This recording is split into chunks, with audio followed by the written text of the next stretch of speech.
Welcome everybody to today's stream. Hello. Hope you have some fun time playing Visions of Eternity. I really hope so. Welcome. So, what are we gonna do today? I mean, it's in the title. We are gonna test some more builds and of course all the new ones. So I want to try out Paragon, Troubadour, Gale Shot, and what else did I have? Luminary. A lot of stuff in PvP, some stuff in PvE, so just as always, if you have any questions, any recommendations, any feedback, always happy to acknowledge that and incorporate in my stream as well. So welcome. So let's see what we can do today. I had a blast over the last few weeks since the new Elite specs came out, and there are so many builds that I still need to cover, you know, and I want to showcase and test a lot of stuff today on stream. But way more to come in the future as well. So it's just like there's so much to do. Yeah. Welcome, Kisha. Welcome. Hope you're doing fine today. But yeah, I mean, this is just like I'm now queuing as like support Paragon. I don't even know if that's like a good build here, like staff, I guess, like for supporting. And I really like martial cadence in PvP. That's what I like currently go for. But there are so many options that you like. Yeah, I think that's a good like fit here, but I want to try out some different builds, just see how it goes. Welcome, Nekas. Welcome. As always, if you have questions, just ask. I cannot promise you that I will know everything, but I will try to answer it as much as I can, and I will always try to answer every single question. So if you have any questions, just ask. If I don't see it in time, just ask again. I will get back to you. Especially when I play PvP, sometimes it happens that I have to concentrate. You won't believe me, but sometimes you have to concentrate on the PvP match to not lose. But after the match is over or there is some kind of downtime in the match, I will of course answer the question. So, the usual stuff. But yeah, I'm having a blast playing the new Elite specs. I think not all of them are created equal. I think that's some kind of pretty general term that you would say here. I think some of the specs are very good, like very good, especially when it comes to damage numbers in PvE.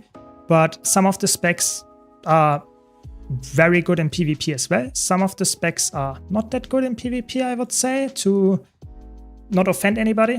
And yeah, we will see. I expect that next week, probably on like Tuesday, there will be some kind of balance patch. I really expect to get some nerfs to the crazy overperforming specs in all game modes.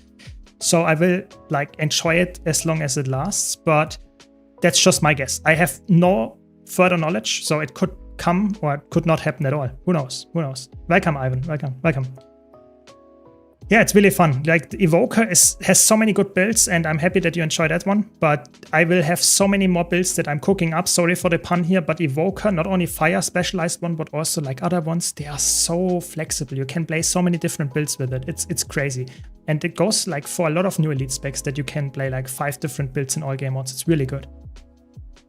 Been maining Amalgam, and I'm not 100% convinced it's perfect for me. I want a badass brawler that's capable of doing everything in the game. What would you suggest? Top 3?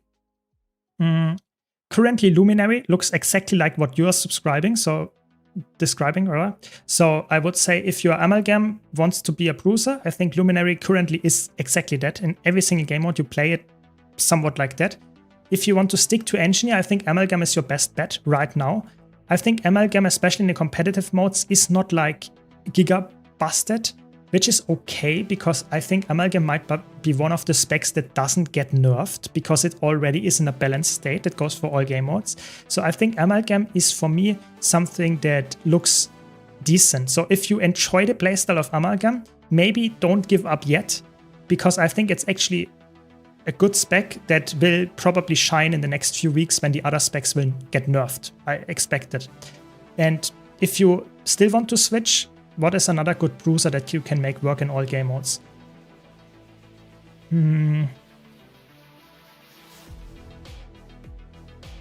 I guess Conduit is like a surprisingly good pick in all game modes as some kind of aggressive bruiser or defensive DPS. So I think that is surprisingly good right now. So you can give that one a try. But I think most of the new specs, with the exception maybe of Gale Shot and Antiquary can be played as some kind of bruisery build. It's surprisingly flexible, most of the specs, yeah. Just made a full Celestial and plan on having one build on each element? Haha, exactly. Yeah, I mean, it's really, like, Evoker can have a lot of good builds. I think the only build that I see on Evoker that is not viable is a fully specialized air one. I think Earth works somewhat limited, but Fire and Water work surprisingly well. But fully attuned to air seems quite weak. Like, it seems very weak. But that's okay. Not every single one has to work. Yeah. Welcome, Bonbon. Welcome, welcome. Hope you all had a nice day. Just having some fun here. Playing some PvP, testing out some new builds, seeing how they work, how it goes. And yeah, answering questions as always. Yeah. Yeah, Paragon is... the problem is Paragon, especially in PvP, I would say, is right now overshadowed by like Troubadour and Luminary. You will see that later. I will play those builds as well because I'm playing support Paragon. And it's good. It's really good. But I think like Luminary and especially Troubadour, they are just a notch higher in terms of output and survivability. You will see that. I will try to showcase every single thing here today. But yeah, will be exciting to see. Maybe I can pull it off, maybe I can't. We will have to see. It's also a skill problem at some point, skill issue if you want to say. But I will try my best. I will try my best. I have one question. I want to play Ritualist. World versus World in open world. I saved 4 Ascended Armor chests. Which stats do you choose for the long run? Celestial? I would say it's more like probably for competitive modes. I would recommend like most so like Marauder or something like that. My team is so split up. And for PvE, it's typically Berserker. Like, this is the thing that you want. So we can give some healing here. Some barrier. Not ideal, not ideal. Give some stability, maybe. I mean, they got my teammate at close. We are outnumbering them. I mean, we get the kill here, I guess. That's fine. Go for this guy. Yeah, so in PvE for Ritualist, you want to go some kind of power stat. I think Celestial is not the best option there. I think like full Berserker, Marauder, maybe Dragon Pieces, something like that. And in competitive modes, it's better to go for something that is a little bit more durable, but also power focused. I'm not sure if Celestial is the best stat. So I will have to check if I can make a build that is like one for all build guides for all of the new elite specs, because I already have some of them. Of the old specs, for example, like I have a Firebrand build that you can play in all game modes with the same gear. That is something that I want to go for with all the new elite specs as well. Yeah, that's the life of a support. You know, we will not get any caps in this match because I'm just like I cannot like I have to support my teammates, otherwise they die. But as soon as I leave them and get a cap, which we need to win the match, they will die. So I have to stick with them, and we are not winning the map from that. Get a nice pull. Maybe we can get a... got a kill here. There's someone almost... There's the warrior. I mean, the warrior is too far away, I think, to catch them. I will try my... As always, I try to play very, like, helpful and, like, be nice and look at my own mistakes and not, like... Come on. Very good. Some healing here. And don't flame anybody. I think that's not healthy in an online game to flame anybody. But oftentimes I like notice that new players don't know how to play with a support. With a support, you want to like create even or under like outnumbered fights so that your team actually gets value from having a support. As soon as you like outnumber with the support is not really helping. Yeah. So we recovered somewhat, but I think it's not perfect. Not perfect. You have to get our engineer. Where's our engineer? There. Some stability, get some healing, some boons up. I mean, look at the boons. Like for PvP, those are a lot of boons. Yeah. Nice, we got the kill here. And we cannot get this guy.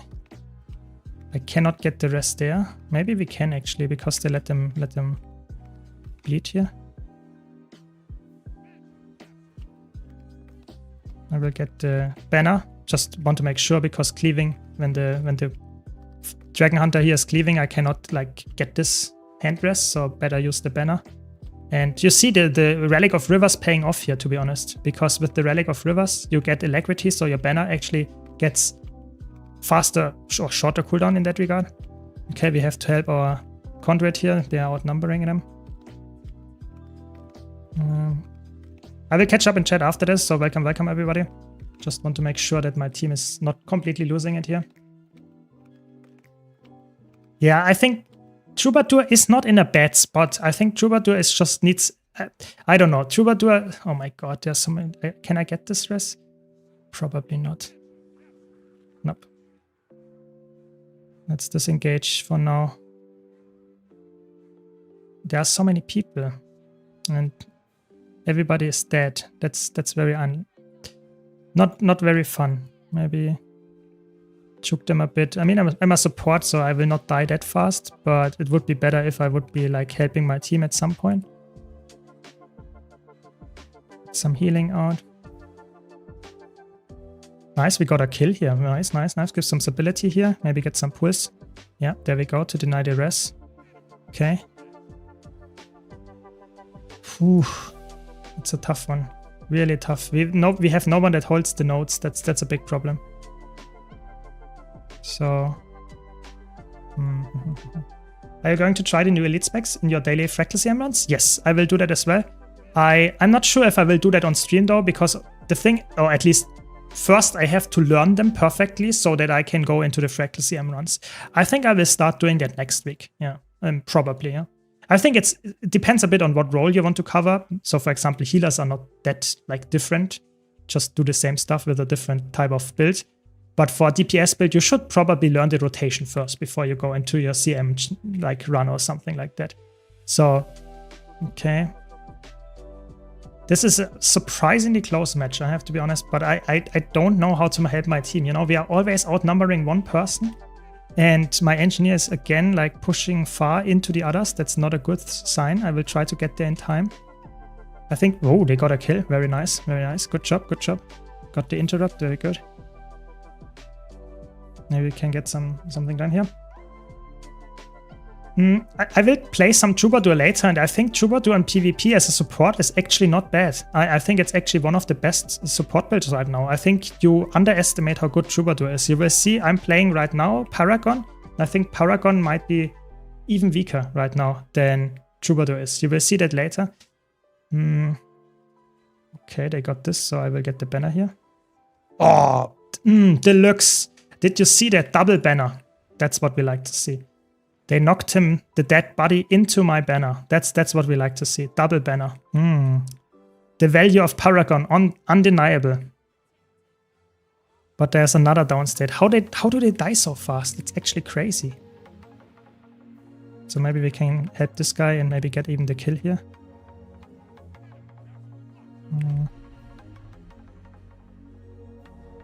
Can we get this guy? Help him, help him. Help him.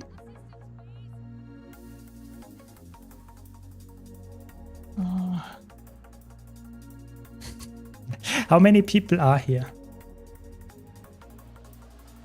We are 3 against 3? I don't know.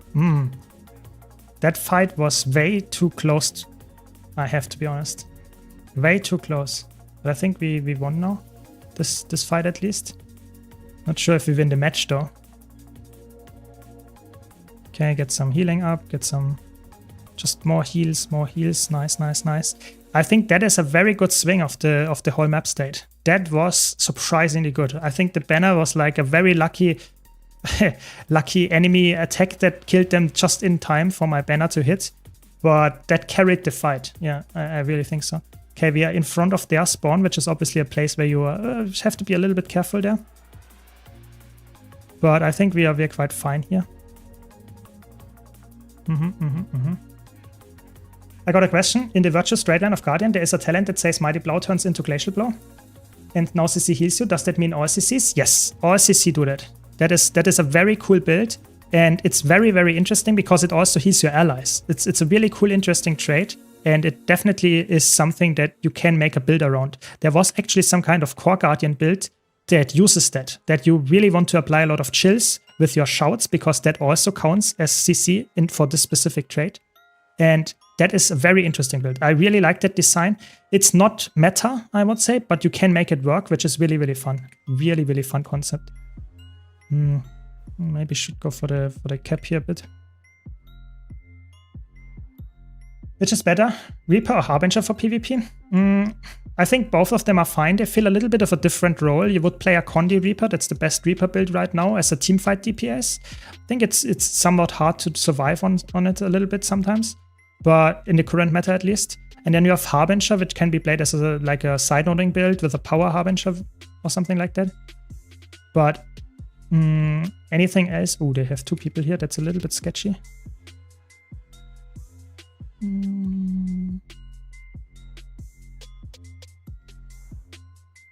Okay.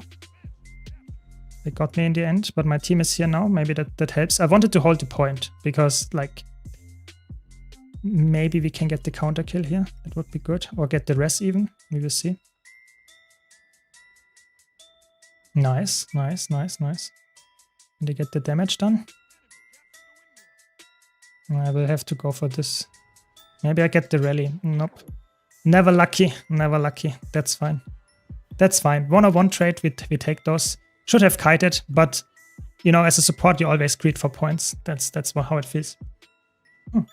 What is the best and most healing build for PvP at the moment? I think it depends a bit who you asked. I would say it's Troubadour right now. You will see it later. We will play healing Troubadour and healing Luminary and compare them directly to Paragon. That's why I play Paragon right now. But I think they have even better output. It's crazy, but they are even better, yeah. It's not the LI build, it's a PvP focus build if you use Glacial Heart. It's not really like in competitive modes, it's way more viable than it is in like any other game mode. Get the stability up, very nice. Oh my god, the damage, that's the negative. Like that's the big negative of Paragon. You see, like I have a lot of healing, I have a lot of boons out like to output for my team, but I am quite squishy. I can get one shot like somewhat easily, I would say. Nice, we dodged at least this attack.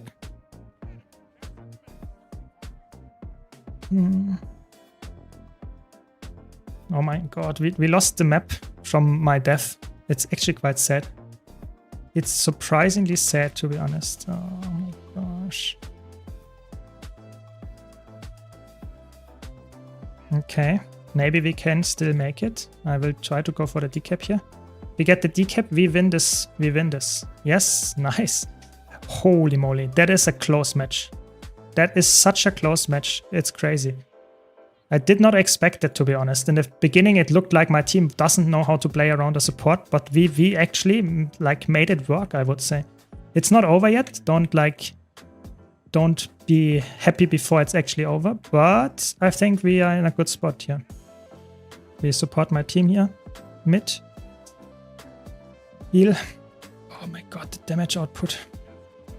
I have to kite a bit, I cannot like stay too long on point. If they go down, I can banner them. So there's that.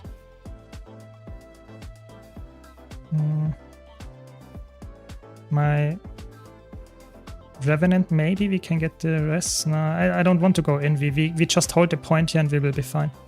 Like go too aggressive here. Nice, we dodged the F1. Then we might actually die from that. So better safe than sorry. Okay, good. Yeah, I mean, that was a good recovery for my team, I have to be honest. Nice, we can maybe get the kill here. I guess not. We just have to hold the point. That is probably the most important part here. Oh, they might get the decap here, which would have been fine because we are already in a very like high point range. Give some stability for my team, give some healing, give some more healing, and I think we are done. Nice. Good job. Should not have died once at least, but was good. Good output. Very nice. Yeah, I mean, that's typical. Like, that's typical. If you play PvP at a higher rating, if you are the one that needs to carry, you know, Guild Wars 2 is not in a state when it comes to PvP that your matchmaking can give you a match that is like consisting of 100% of people that are exactly the same rating as you. Yeah. So if I queue a ranked match and I'm in Platinum 1, I will get, like, I would say 6 players that are in gold and probably like 3 players that are in Platinum. Yeah. And maybe that is a fair match, maybe not, but you need to be the one that carries. You know, as soon as you make one big mistake, I think it's very likely that you lose the match. That's how it just works in Guild Wars 2 PvP right now. That's why I play at some kind of unranked tier, because then I can showcase the builds a bit better while I'm learning it. If I play ranked, I will get punished and lose every single match, because I'm just not as good as now. We will play later some ranked as well, don't worry. I just want to showcase some builds a little bit and warm up, so to say. Yeah. Sorry for the question out of the blue, but what would be the best use of Eternal Ice Shards? So you can buy Tyrian defense seals, or you can buy volatile magic. Both is fine, and you convert it into materials. So I have a lot of those Eternal Ice Shards lying around, and I will probably just bulk convert them into volatile magic. So where is it? Volatile magic, give me a second. Yeah, this one.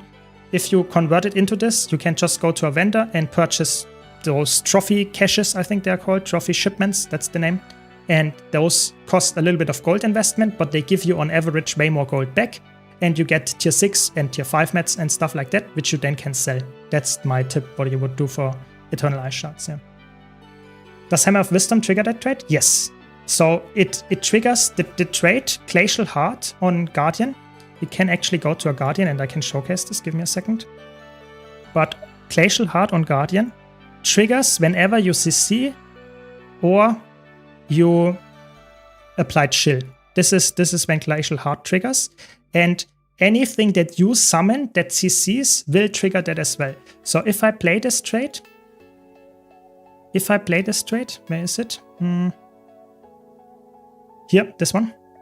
It heals 760 on this build in PvP, and this will trigger when I use, for example, Shield of Absorption and knock back someone. That will trigger when I use my Hammer of Wisdom to CC someone. And this healing, as you can see here, number of allied targets is for allies. So that will heal 5 people around you, or like 1 person is you and 4 people around you. So this is a surprisingly good trait, and it can work on especially a core guardian surprisingly well. I think even on a like luminary you could play that as a healer.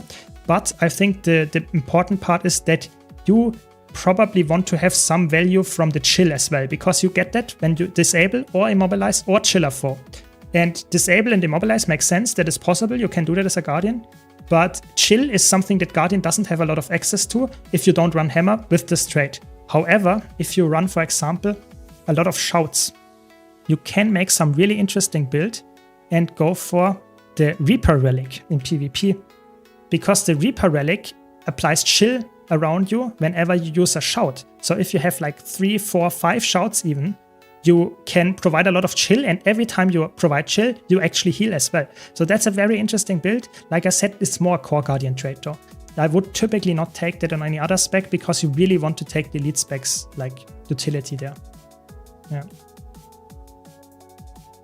You could make a solo build around it, but the problem with the solo build is that you would lose some really nasty damage buff here. Yeah. So Inspiring Virtue gives such a good damage buff, you would lose that, or you would lose the Condi Cleanse to get some more healing. So I think you can make it work, but I think it's in a solo build, you lose the value because you have no targets around you that can be healed as well. So it would only be for yourself. And oftentimes it's better to have just a little bit more Condi Cleanse and some passive healing or some damage increase on a solo build. Personally, that's what I would say. But I think in a group scenario, I think it could actually be decent. Yeah. No, we don't have any new raids or strike missions of Fractals since End of Dragons. You mean since End of Dragons? Yes, since End of Dragons we got, like Spence mentioned, we got Silent Surf, which is an interesting Fractal. I don't like the normal mode. The challenge mode is okay. Then we have Kinfall Fractal, which is actually quite fine, and Lonely Tower Fractal. And all 3 have a challenge mode. I think the challenge modes, they are always better than the normal modes. And we got Wing 8, that is correct. Wing 8 is a new raid wing that we got with the last expansion. 3 bosses, surprisingly difficult, I would say. And it's the only content that we got since then for instance content and Shoya. I think we got some really good like convergences as well on the way. So if you played that, it's like a 50-person instance, like a 50% raid if you so will. That is something that we got. That is also good.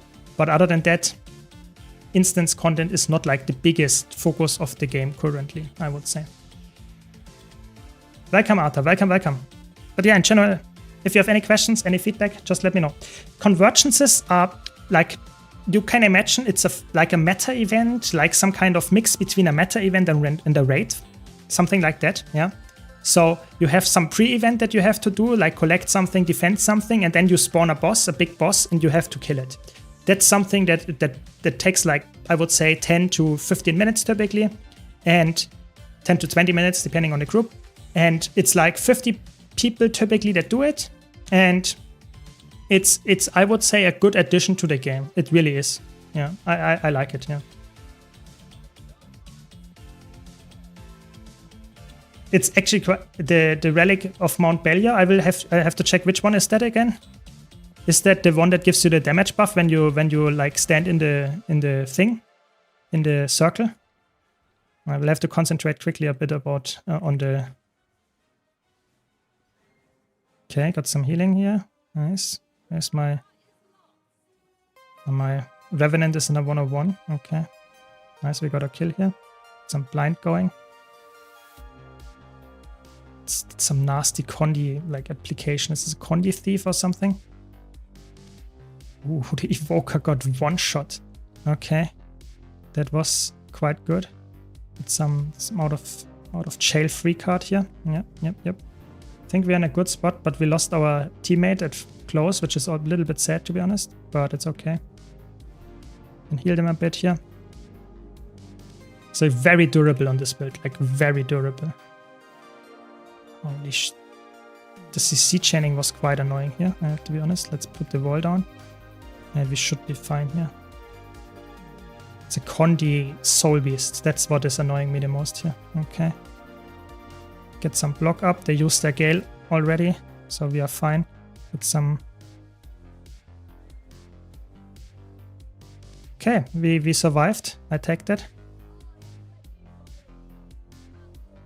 And get some healing to my ally here. Okay. We need to get to this guy. Yep, very good. I will catch up in chat after this match again, or when there's some kind of like a little bit more silent phase. But for now, I have to concentrate a bit. It's very close match. Very, very close. We should get the kill here. Like, come on, we have to get the kill. No. I have to help my teammate here. I mean, Thief in a team fight is not the ideal person here to have, but it's okay. We apparently win it. We can actually let the... Yes, very good. We have some people bleeding, which is good. We have no one capping. That's not good, but I will force my teammate to cap there. Very good. Should get the kill here. Come on. We have... Yeah, there we go. That's what we wanted. Now we can go for the cap, I guess. No one else wants to do it. It's fine. Now we are running into the respawn. That's a really good support player, by the way. Just wanted to mention that here. So let's see how it goes. But for now, it looks like we are in a good spot. Can I get the rest here? Nice, we got the rally. You have to focus this guy. Come on, please. And it wasn't a rally. Was it a rally? No. But now we got the rally. That's fine. It's fine. It's fine. It's fine. We need to stun break. Some healing. This skill is like the most broken skill in the game. It really is. It's so good. Like, look at this healing, and it's also for allies, and it pulses, Condi cleanses, and heals them. It's so crazy. It's actually insane. Yeah, I think this match is probably like the enemy team is almost like given up. Yeah, the damage buff field, I think it should apply out of combat as well. Typically, relics that don't say... No, it's not true, but like a lot of damage relics that give you a damage buff just straight up when you do something, they apply out of combat as well. But why are you asking? Because typically, you know, if you want to get the damage buff, you would stand in the damage field in combat.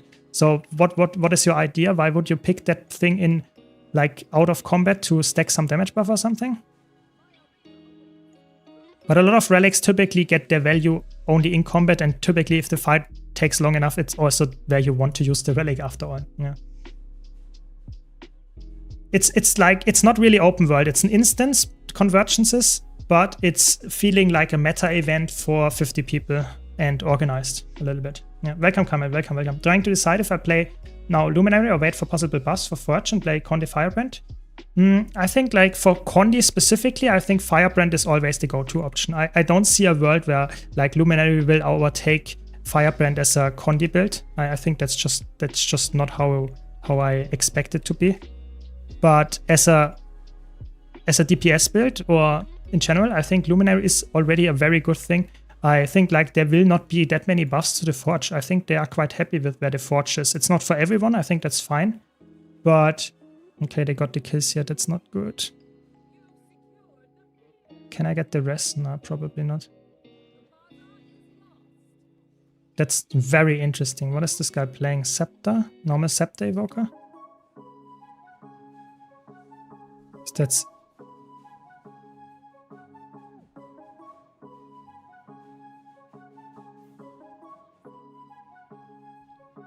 a bit careful here.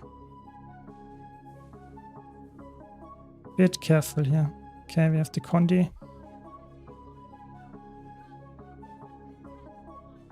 I really have to go to my team. It's not... Okay.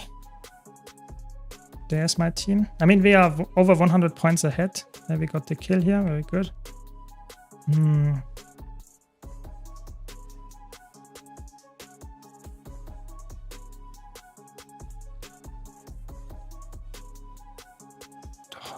It's quite annoying if they're like all the time on you as the healer. Should get some block. Oh my god. This CC chaining was so annoying. And I had my stand your ground up in like 1 second. I could have survived. It's a little bit sad. But they got me. I mean, we can maybe even get the res here, to be honest. If we get the rally here. We might get the rally here, to be honest. No. Oh, that was so close. We got the rally like with 1% or something. That's crazy. My team was just like giving up at this point and we still got the rally. That's good. That's very good. Yeah, now we get the kill here as well. Very good, very good, very good. Yeah, I guess, I'm not sure. I have not tested it yet. I think it might work. I'm not sure. Typically, a lot of the damaging relics, or all the relics, like Relic of Rivers or something, they don't apply their effects out of combat. So I'm not sure if that one will work. I have not tested it, to be honest. I play your solo Celestial Mirage build and having a blast in the open world and story. Is it viable for starting Fractals and World vs. World to need some adjustments? So in World vs. World, I think you can actually play that quite well. In Fractals, I would say yes, for the early Fractals, yes, sure, go for it. But I would not recommend playing it like in very high level Fractals. So if you want to go for the highest of highest Fractals and challenge modes and stuff like that, I would probably recommend checking out any of my Mesmer build guides for group play. Because typically Celestial builds are not very common to be run as a DPS or something like that in group content. Yeah, I would not recommend that. But for starting out, it's not a problem. I did that on my Zero to Hero account as well. So give it a try and you will probably like have some fun with it there as well. I want to install mouse pointer like yours. I can't see mine in the fight. So you can use YOLO mouse. You can use like I'm doing Plishhut because I already have that anyway installed. So stuff like that helps a lot. I just don't like the general one that you can get in the game itself. I think that's not very good. It is not really like, I don't know. It doesn't do what it needs to do to actually showcase my mouse ever. So I would rather have like the third-party tools that we have here. God. The Thief does a lot of damage. Okay. Nice, we got the survive, and we should get the counter kill here. How much gold is my account worth? It's always fluctuating a bit. So if you like, my highest point was like 1 million. So my Guild Wars 2 account is like worth roughly 1 million. It always fluctuates, like I said. Oh my god, the damage. Yeah, but it's always around that number. Yeah, that is crazy burst. Welcome, Patricia. Welcome, welcome. Have 2 questions on the Evoker build? Sure, shoot. I'm always happy to answer questions. Do you think ANET will bug fix Legendary Raid Armor and Oryx? Tails are desynchronized and kills all fashion with these 2 combined. I'm not sure. If they are aware of it, typically they fix stuff like that, yeah, at some point, but I'm not sure how fast they do that. I think it's not their main focus, but I think it could happen. Who knows? Like they in the last few patches, I think they were actually quite up to like to speed, I would say, with the general like how fast they actually fix stuff. At least for me, yeah. We'll see. You have to see. Started playing with full Trailblazer, Condi Chrono with Relic of the Defender. I mean, it sounds like a very good build. Let's get some healing to my ally. God. Okay, we got them. Holy moly. Yeah, it's good for roaming. It seems like a very, very interesting and good build, I would say. I have to try it myself if that's like something that I might enjoy as well. I think that sounds really good. Like Defender Relic on Chronomancer, I think is very underestimated. Oh my god, this guy is going ham. Stop running. I need to heal you. So we got a kill here. How did we lose the whole map? It's actually crazy. We have to be really careful here. This guy is my prime support target, I would say. Get some Condi cleanse. That was a very good Condi cleanse. I cleansed like 15 Condis or something. Really, really good. Nice, we got a kill here. We have to go for the decap here at some point. Go a little bit line of sight. Yep, I think we got the decap. Very good. And there's a good target here.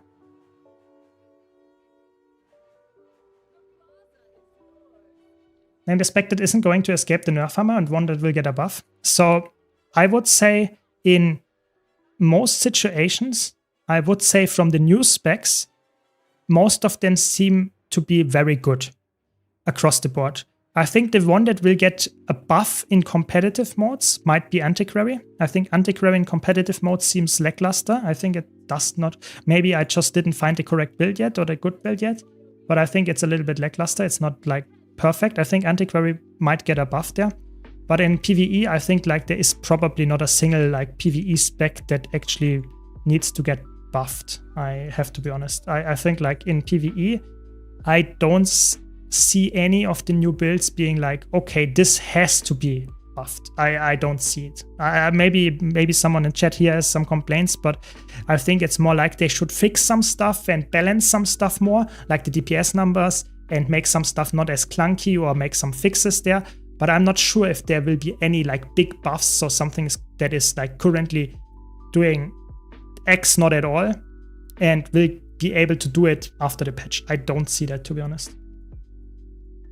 I don't really know. Yeah. Do you think the CC on Reaper is strong enough to make chill fear freeze CC Bunker Reaper that uses Siphon for lifesteal?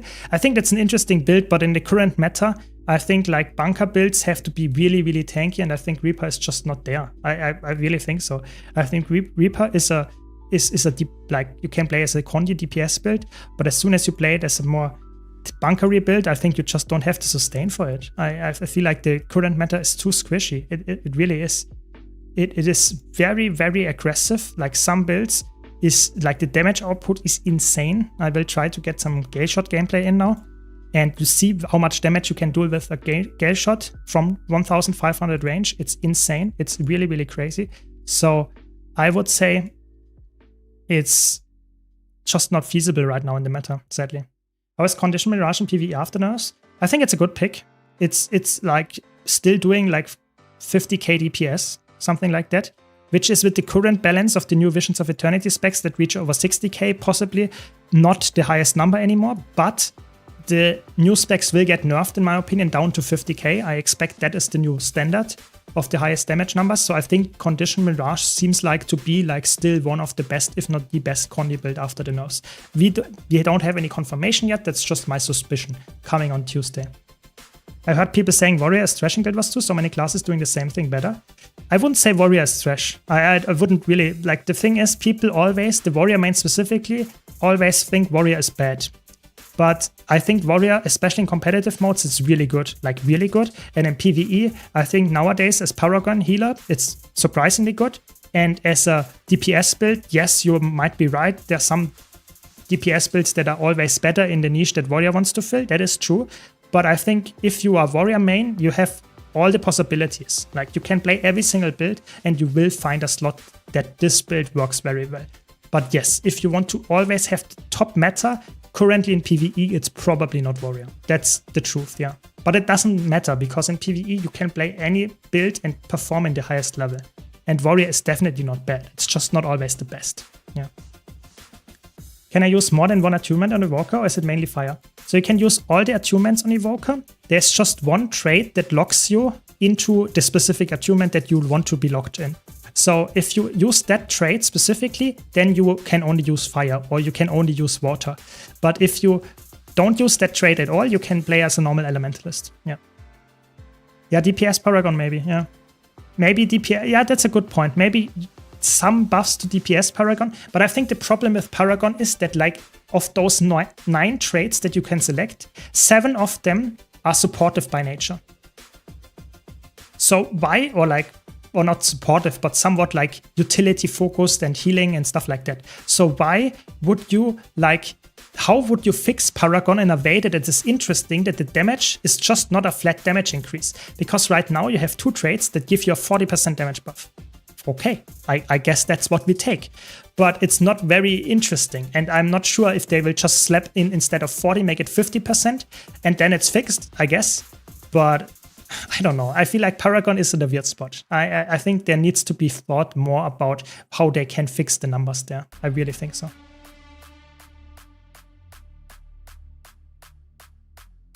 Yeah, I mean, Antiquary can be quite, like...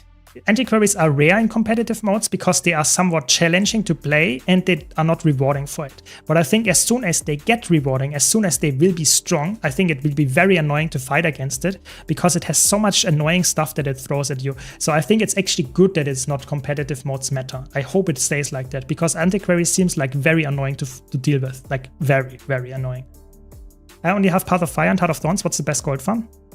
I would say in general, Fractals is a very good gold farm. Just play them every day, you get a lot of gold. But I have a full gold tier list on my YouTube channel, you can check that one out.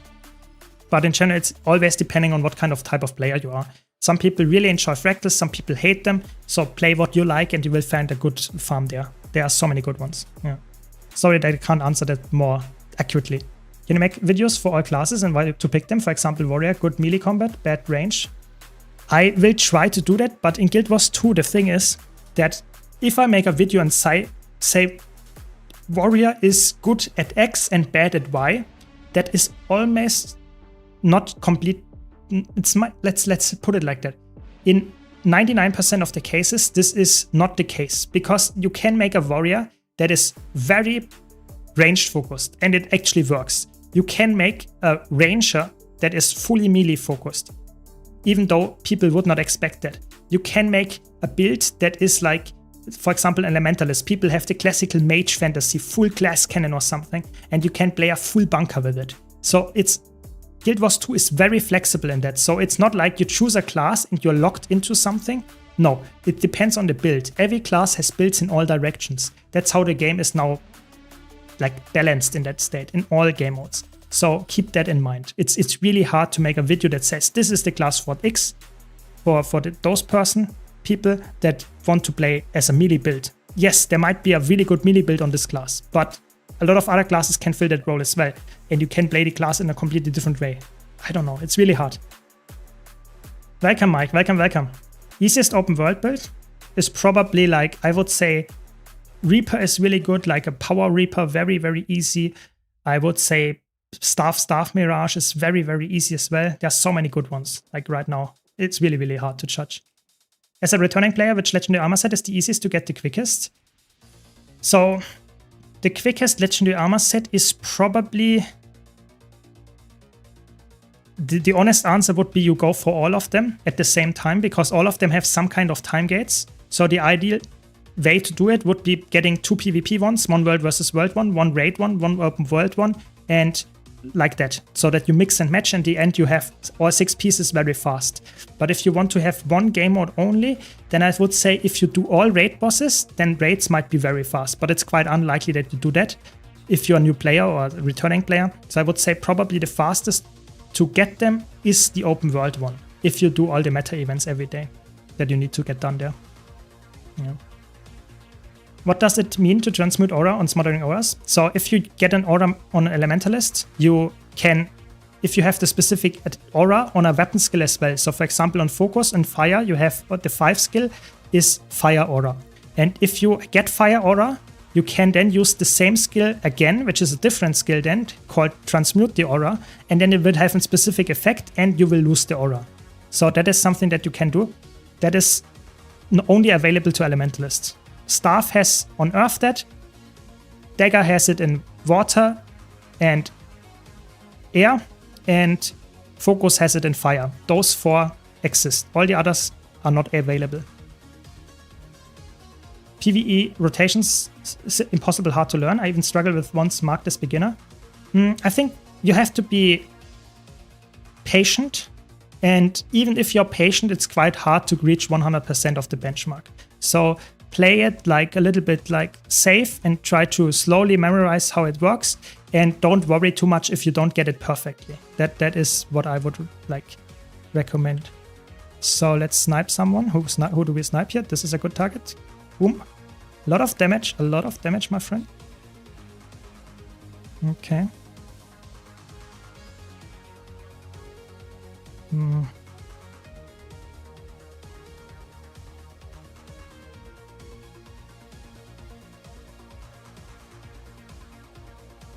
It was a nice unblockable, to be honest. Good. Some EMOP here. Nice. What a damage. I have to go on the gale shot. But I'm not even sure if I can do that. That's sketchy.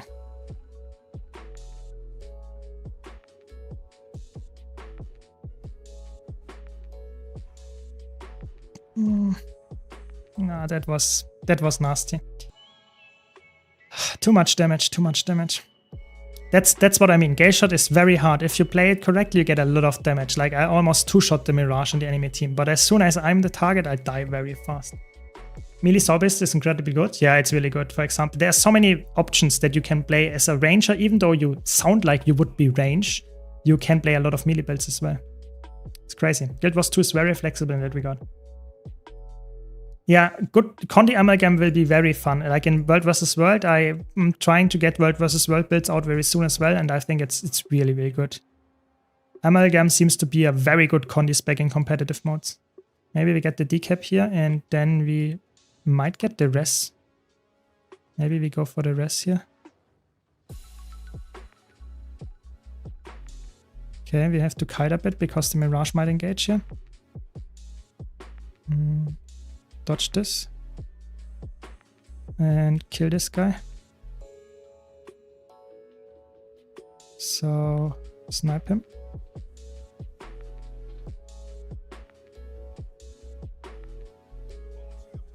Okay.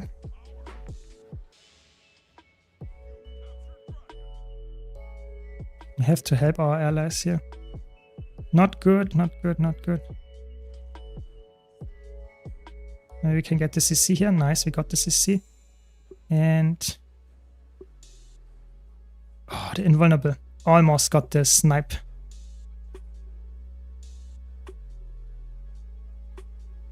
Maybe we can get some damage here. The range damage pressure that you get with this, like... with this Gale shot bow, it's crazy.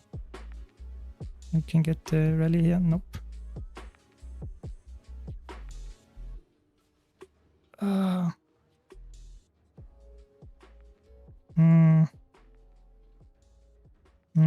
Oh my god. This hit me as well.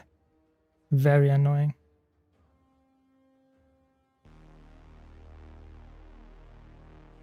Come on. Yes, there we go. You want to go up? Okay. take this.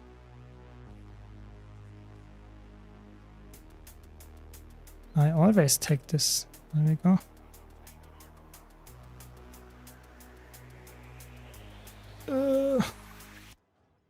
I mean, we got the whole map from that. I take this every day, but that was a lot of damage. Like 7k with the flute. Okay. Yeah, I'm not the biggest Deadeye fan. That is true.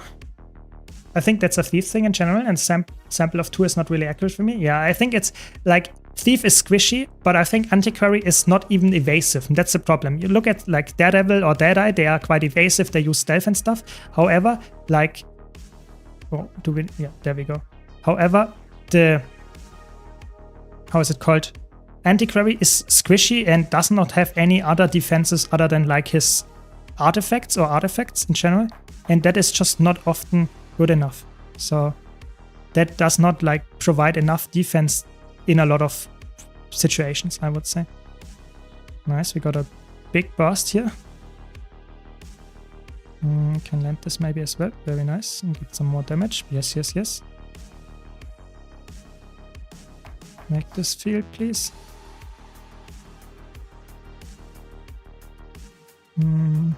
This is a very good target. Let's snipe them down here.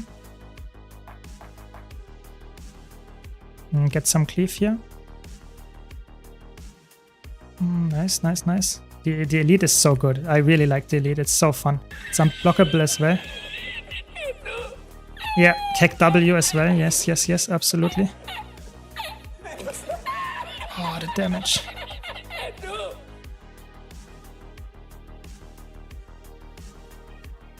Oh, I have to use all my defenses against this guy. It's so very annoying. Okay, we get the rally. That's very good. Can get the snipe here, maybe. And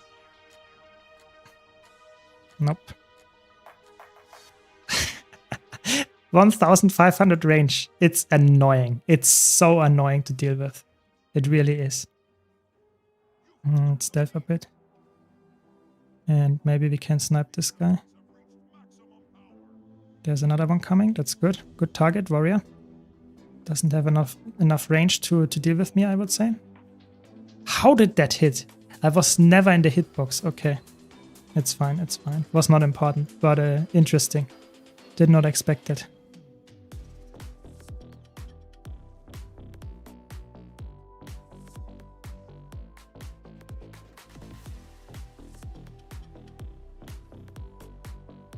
Yeah, the damage is good. I really enjoy the damage here of this build. Really good damage.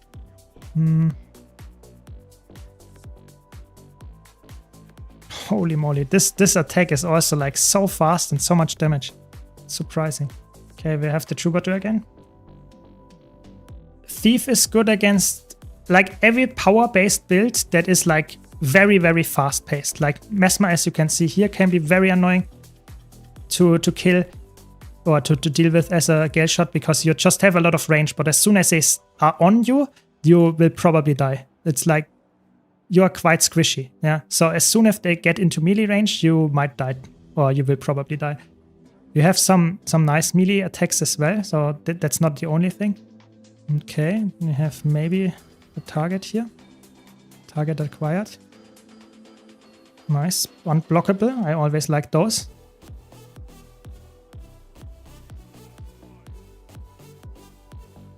Okay, nice. How did they get the whole map? That's crazy. Okay, we have to go for the decap here, for sure. What do you think about one pet being Ether Feast for a long-range CC setup? I think that can work as well. I just like the stealth access. You know, that's the biggest thing that you have going as a Gale Shot is that you have somewhat decent stealth access. That is really the thing that keeps you alive. If I will probably not win this here, but I can at least try. They also have a nice range, but Harbinger is better in a 1-on-1 setting. Then get this and maybe get this. Oh, that was very close. I would have a very good nasty outplay here. And how many people are here? 4 people. No teammates. That's sad.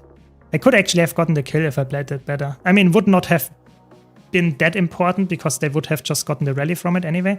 But that was a little bit sad. Do you think they buff antiquaries so they catch up with others even more? Yeah, I think so. I think antiquary might get some buffs, but that might be the only spec that gets buff in competitive mode specifically. I think in PvE antiquary is completely fine, does a lot of damage. Is there a way to practice 101s in World vs. World? So you can go to the southern area of World vs. World. There is typically a 101 spot between this typical... Oh, this guy? Maybe? No. No.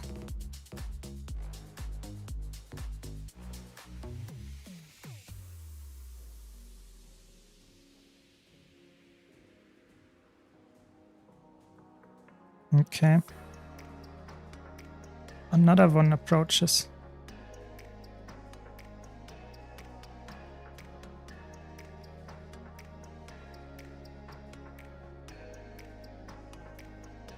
There are too many people here. That's sad. Not a good showcase, but what can I do? What can I do? Dude, welcome, Palenchum. Welcome. Yeah, I saw you played a lot of PvP. How do you enjoy the new Visions of Eternity lead specs? I saw you playing Conduit. Do you enjoy Conduit? Or is it like just like you try it because it's new and then you don't really enjoy it anymore? I think I will try it later as well. I think Conduit has some really, really nasty builds as well in PvP. Welcome, Cameron. Welcome. I was about to watch your Thief and Paragon videos. I have one character slot. I'm trying to decide between the two. I think Paragon seems like, for me, a little bit more fun than like Antiquary. But it's highly dependent on like your preferred playstyle. I think Paragon is very supportive by nature. I think you can play a DPS Paragon, but I think it's not really like the go-to option. I would not recommend that. It's more like... Okay. Holy moly, the damage.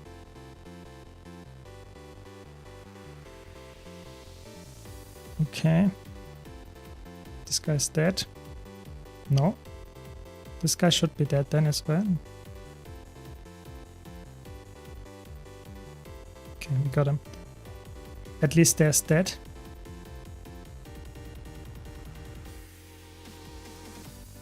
Okay, we got him finally. Okay, yeah, that was like a medium good showcase of this build, to say the least. Okay, let's catch up on chat. Don't know why, but in all DLC, Engie was always the best pick for me, End of Dragons. But in Visions of Eternity, Luminary stole my passion for playing even more than Amalgam. I think, like, Luminary people underestimate how fun it is. I really think so. It's surprisingly fun and really, really good. Like, really, really good as well. So I would just, if you don't like the design of it, try it, because I think it's way more fun than I expected. Like, way more fun.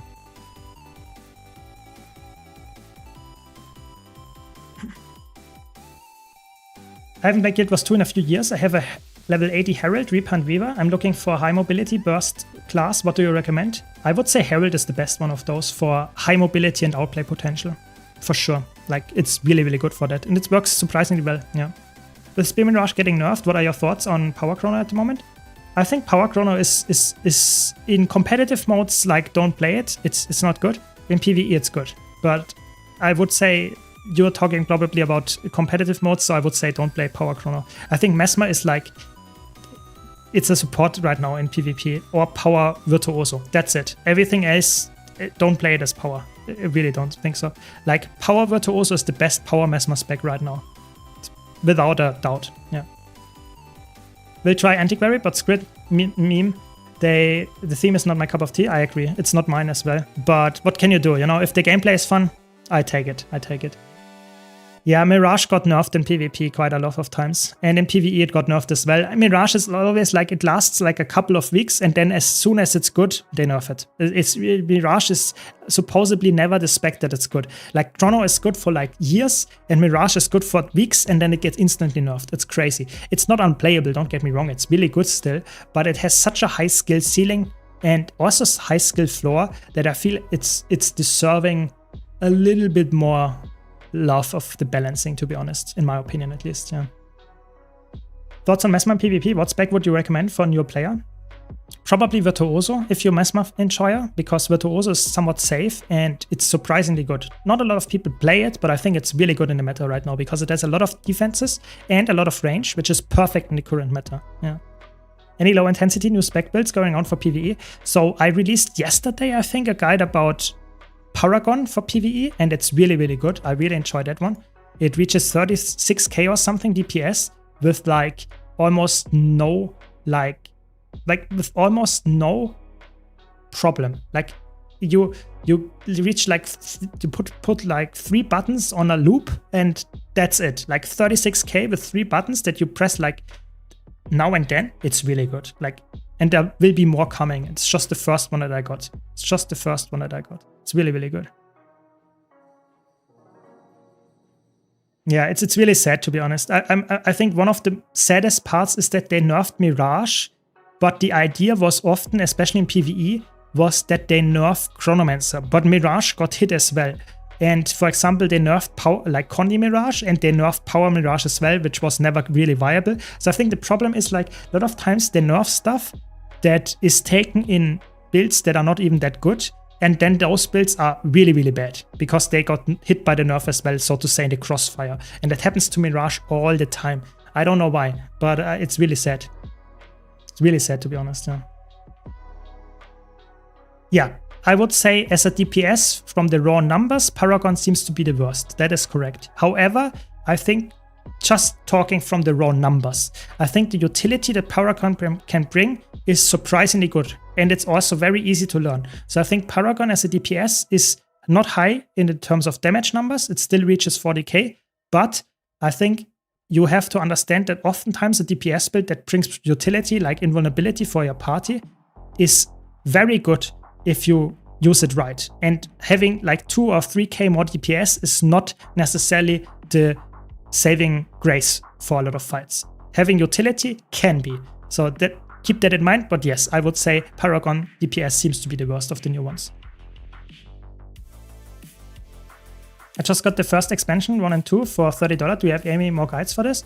So I have so many guides. You can just check out my YouTube channel. There is a link in the stream description. If you are on Twitch, you can type !builds. If you're on YouTube, you can just scroll down in the description of the stream. And there is like full spreadsheet with all the builds. And you can look for whatever you are looking for. So a guide or build to a specific thing. And you will probably find it there.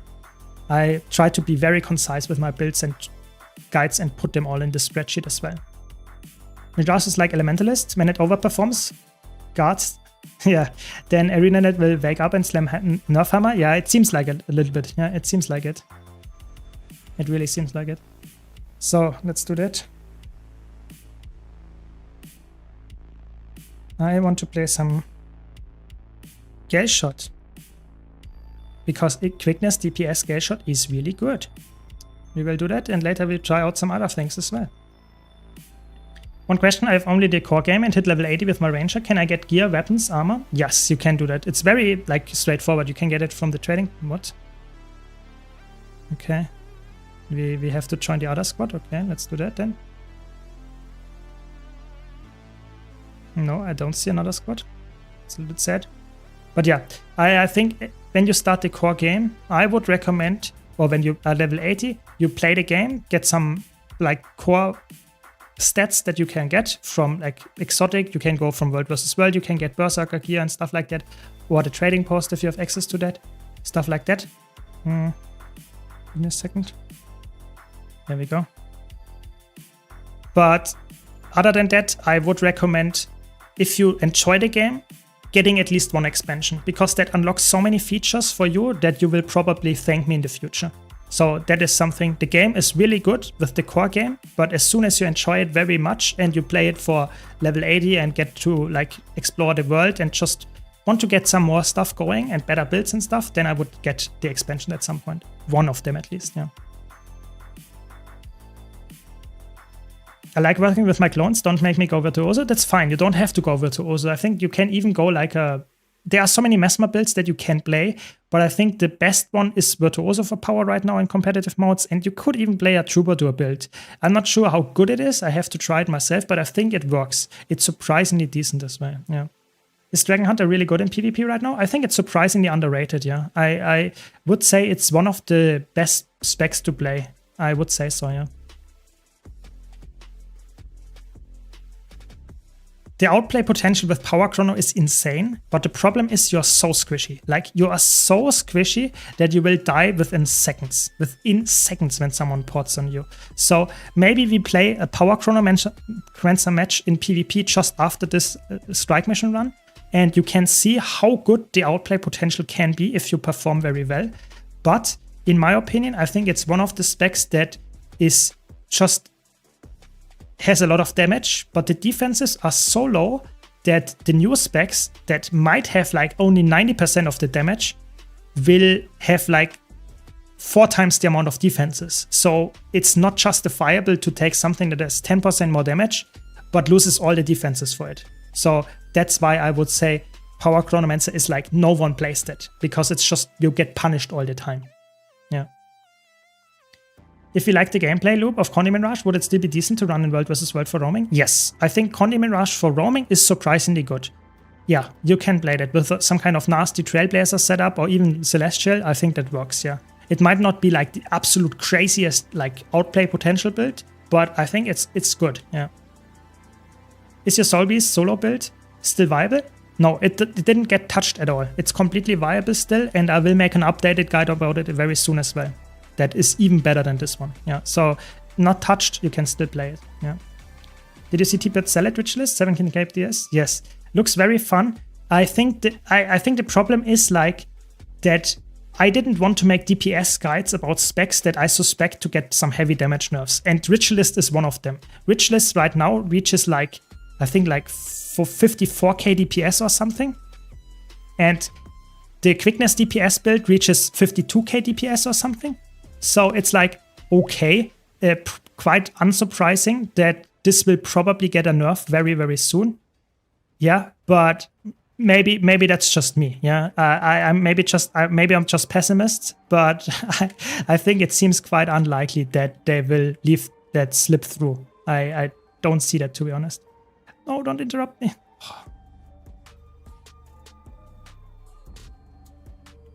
Sounds zero to use this. What's the mount add-on that you use? It's from Blish Hut. You can type !mouse in the Twitch chat to see that. Or in the YouTube channel, you can just like look for my setup that is called like how to set up Blish Hut. And that is how you get it there. There's the mounts and more add-on in there. And that's where you get the mount wheel from.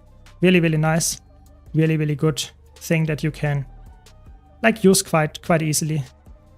Quite like it's completely legal, it's very easy to acquire, and I like to use that all the time. Like, I really dislike how the mounts are like this pop-up thing is horrible, but having this mount wheel, that's good. That's way more like smooth. Conde Mirage in PvP is super fun. I think it's one of my all-time favorite builds. Maybe people will hate me for that, but I think Conde Mirage in competitive modes is one of my most fun design specs that I ever played. However, it seems like to me that is like fallen out of grace quite a bit, just because a lot of DPS builds have more burst damage with power than this one does with Conde, and it's just like it's not the meta for it. It really isn't. So maybe at some point in the future they will buff it or the meta changes, but right now I think it's fun but not the best choice. What do you think about Antiquary X Dagger? I think that works. I think that's a good build. I think like there are so many weapons that you could choose for this specific thief spec. Choose the one that you like and we'll probably have a really good build with it. It's surprising, yeah. Evoker is insane. Like Filthy puts it here, I think like Evoker is like probably the best spec right now across all game modes, because it's just insane amount of damage potential. Like insane. Absolutely insane. And I'm not sure if they like anticipated that or if they just said like, okay, that's just how it is, we don't care. I have no clue. But either way, like Evoker, really, really good. Like really, really good. And I think there will be a big nerf. Like I mentioned it earlier in the stream, I think one of the expectations that I have is that they will give us a really, really big nerf hammer. Oh, my quickness is gone. Nice. a big nerf hammer when the next patch drops, which will probably be on Tuesday. That's my expectation. And I hope that Evoker and all the really overperforming specs will be nerfed to a spot where they are still playable. I think that's my most important point here. I really hope that they are still playable, but not as broken as they are currently. Because currently they are absolutely disgustingly broken. We can actually use the 5 skill here. Surprisingly enough, we used the X5 skill to reflect. Crazy. But yeah, I don't expect that they will slip through those numbers. I really don't see it.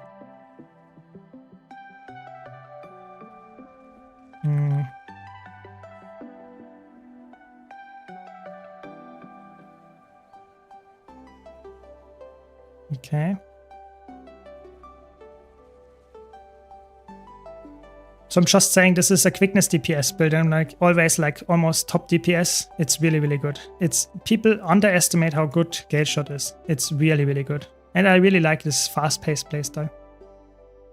So Troubadour is viable support at the moment? Oh yes, Troubadour is really good. I will play it after the strike mission run. I will play some Mesmer in PvP. And yes, I will play Troubadour support, and I think it's probably the best support right now. I'm not joking. It's really tanky and has a lot of sustain. It's really good. Always happy to help, Bursty. Always happy to help. I feel that about Condi Mirage, probably why I play Condi Tempest so much right now. I've enjoyed Balanced Reaper a lot. Yeah, I think the problem is like a lot of my favorite builds like Condition Mirage, like Fire Weaver, those builds like Power Chrono, they are just completely power crept. You cannot play them. And if they don't get any buffs to them, they will not be viable at any point in the future. But they are still, from the gameplay loop, one of my favorite builds in the game. And that will, for now, not change. But I have to say, some of the new specs have a really fun loop as well. I really have to say that. So hopefully we will get some adjustments so that even more specs will be fun. Yeah. Been playing Power Virtuoso, but got Spear last night and switching to Chronomancer. Yeah, Chronomancer is a really good one. Yeah, you will like it. You will enjoy it. Which class to pick for World vs. World PvP? It depends. Every single class has a really good build. You should play the build or class that you enjoy. So I personally would recommend you to choose the class that you like the class fantasy of. And then you will go from there. Because choosing of the current balance of a class, I think is not the smartest way. Because the balance might change in the future. And let me get the attacks off. Very good. But the balance might change, but the class fantasy that you actually enjoy, like going for a wizard or something, that will not change. So in my opinion, that is a very greedy. Very nice, we made it. How many people did get hit by this attack?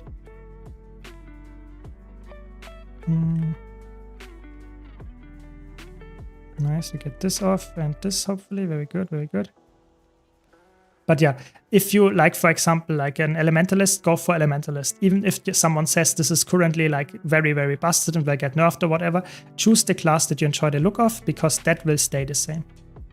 Oh my god, did we lose our healer? No, okay.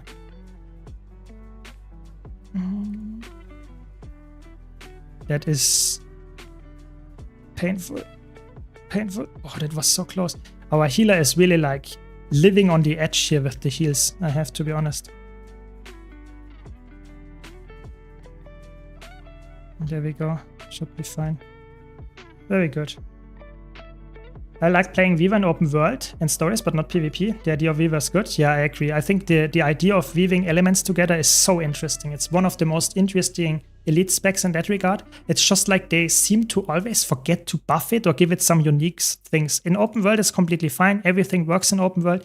Even in competitive modes, you can play that. Just don't expect to win 1-on-1s against classes that are absolutely meta.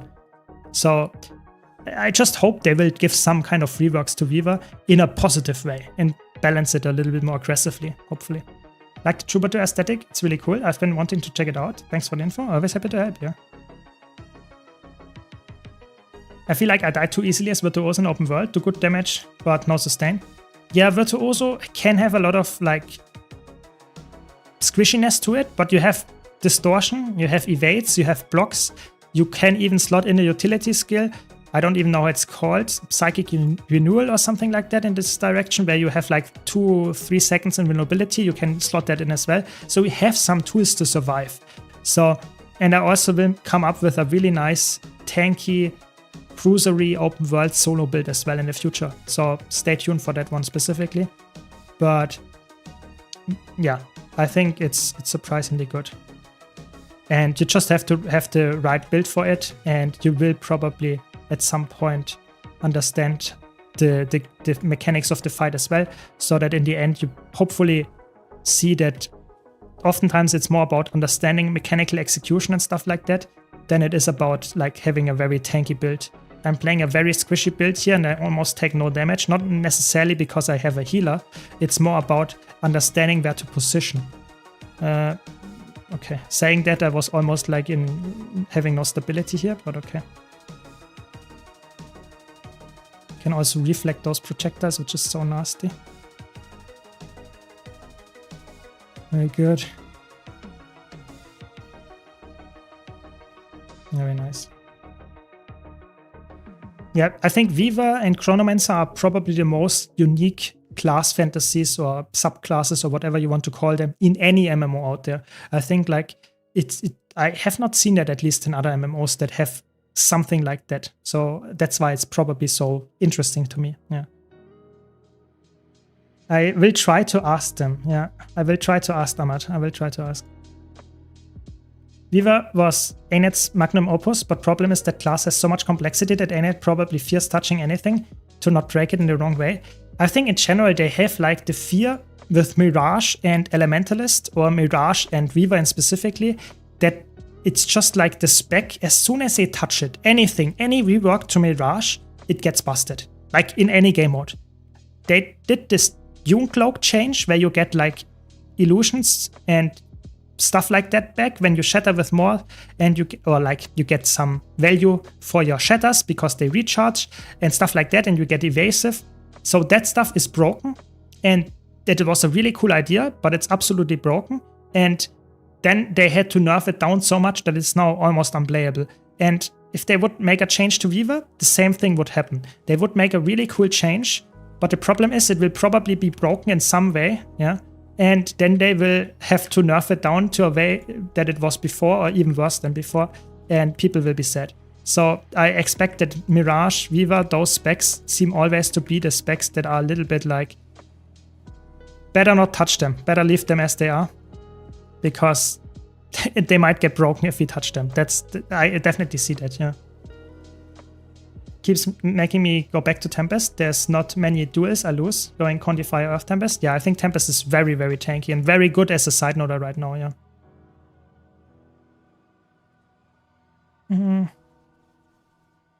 Yeah, Weaver is very interesting. So if you enjoy like the idea of a Weaver and you are here in chat and have never tried it before, don't be scared to try it. Really, like don't be scared. I think that is one of the most important things about Guild Wars 2 is just try all the classes. Even if the most meta pick is something else right now, don't worry. Really, it's not about playing the most meta pick. It's playing a build that is fun to you, because even the like not most meta pick is really good. Like the balance in Guild Wars 2 is surprisingly good right now. It really is. For example, Weaver is like in Fractals one of the best DPS builds that you can play. It's one of the hardest ones that you can play, but if you play it correctly, it's one of the best builds, like hands down. It really is. It's just you have to have the execution for it, and if you like a challenge, this might be exactly what you're looking for. I really think so.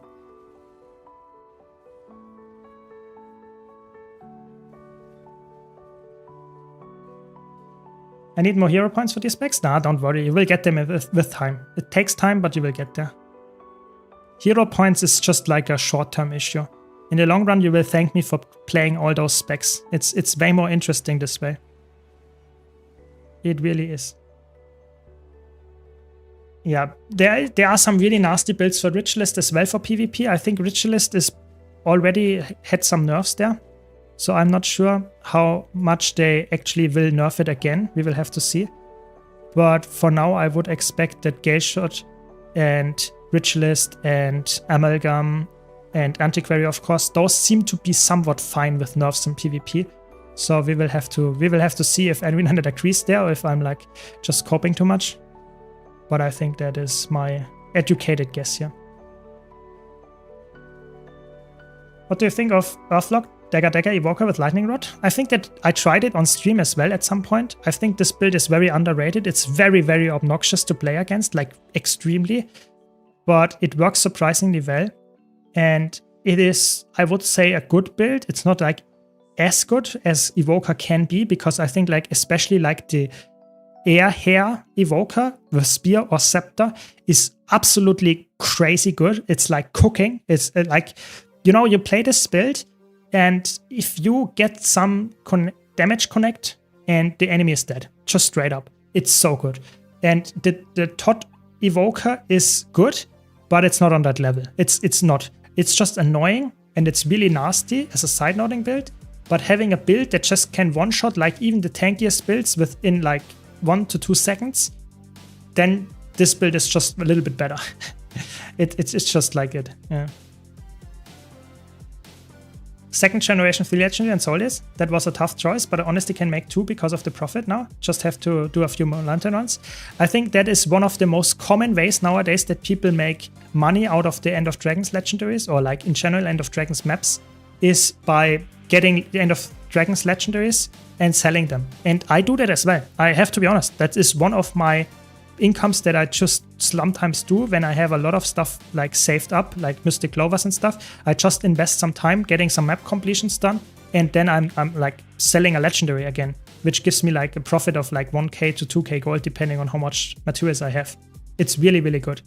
It's surprising how easy it is to get those things very fast, and then you can have some really steady gold influx. So don't feel bad, that's just very normal. People do that all the time. Which mastery do you need to open those chests? For those chests you need, how are they called? Those Resilience Essence Manipulation, Valor Essence Manipulation, Vigilance Essence Manipulations. But don't worry, you don't have to go to the maximum, you just need the first one. I did this on my CO2 Hero account as well. You just need to have one of those and then you're done. You can open the small chests at least, yeah. How much for you to try DPS part in PvP? I mean, I like to try builds, you know. If you give me some ideas, some incentive, I mean DPS part, I will be up for that. I really, if you have already a build cooked, I might even try it. You know, I'm really feeling in a good mood today. I'm always happy to get some incentives in stream. So if you have some good idea, and DPS Troubadour seems like a very cool one. So yeah, why not? Why not? I will try it out later, yeah. We have like, how much more do we have? Let's double check here. 2 more strike missions after this. So like, let's say like 10 more minutes and then I will go back into PvP and play some Troubadour. Support and apparently power DPS as Ahmad wants to be seen here. Trying to decide between Spellbreaker and Berserker, which one do you recommend overall? PvP, PvE? So in competitive mode, Spellbreaker is the choice. Spellbreaker is really good as a DPS build and can even be played as a support build. And it's really good in competitive mode. So PvP, World versus World, I would say Spellbreaker is the way to go. However, for PvE, I think it's, at least in my opinion, it's better to go for Berserker, because Berserker can fill a lot of different roles, whereas Spellbreaker always fills the power DPS role. There is nothing, absolutely nothing that a Berserker cannot do that a Spellbreaker can do as well in PvE. With the exception of the elite skill, I guess, but that's very, very niche. You used it on one single boss in PvE. So I would say in PvE, it's Berserker. Competitive modes, it's Spellbreaker. So choose what you like. I think Spellbreaker is not a bad choice in PvE either. It's just not as flexible. Yeah. So I hope that helps. As always, if you have questions and I did not answer them, or I did not answer them concisely, correctly, accurately, whatever enough, just ask again or rephrase it so that I will get back to it. But yeah, always happy to help, of course. You don't, the thing with the Icebrute Saga Masteries is really weird. They don't specifically tell you which one is that give you the opening of the chests, but you need to have one of those 3s and then you will get the chest unlocks, one of those 3, and you will get the the early chests, so the smaller ones you can open earlier than the bigger ones or the middle ones. It's really, really weird. I had that on my Zero to Hero account. I got one of those masteries for each of them, and then I could open like 66% of the chests, and one of them I could not open. So what do I say? It's just really weird. Get them as soon as you can, but other than that, yeah, just don't worry too much.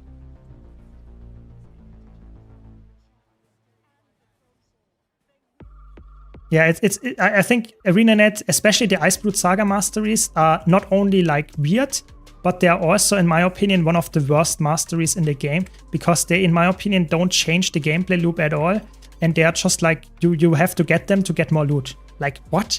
Having more masteries that are just artificially increasing your loot gain just for playing a bit more, I think that's not a very healthy design. Look at gliding, look at like the mount masteries. Those actually change the gameplay look like drastically. The Iceblood Sagas masteries are one of the worst masteries in the game, I would say. Just like slap them there to get some more loot, Ada, or like get some more CC. What? It's really boring. Really, really boring. No, I got CC'd.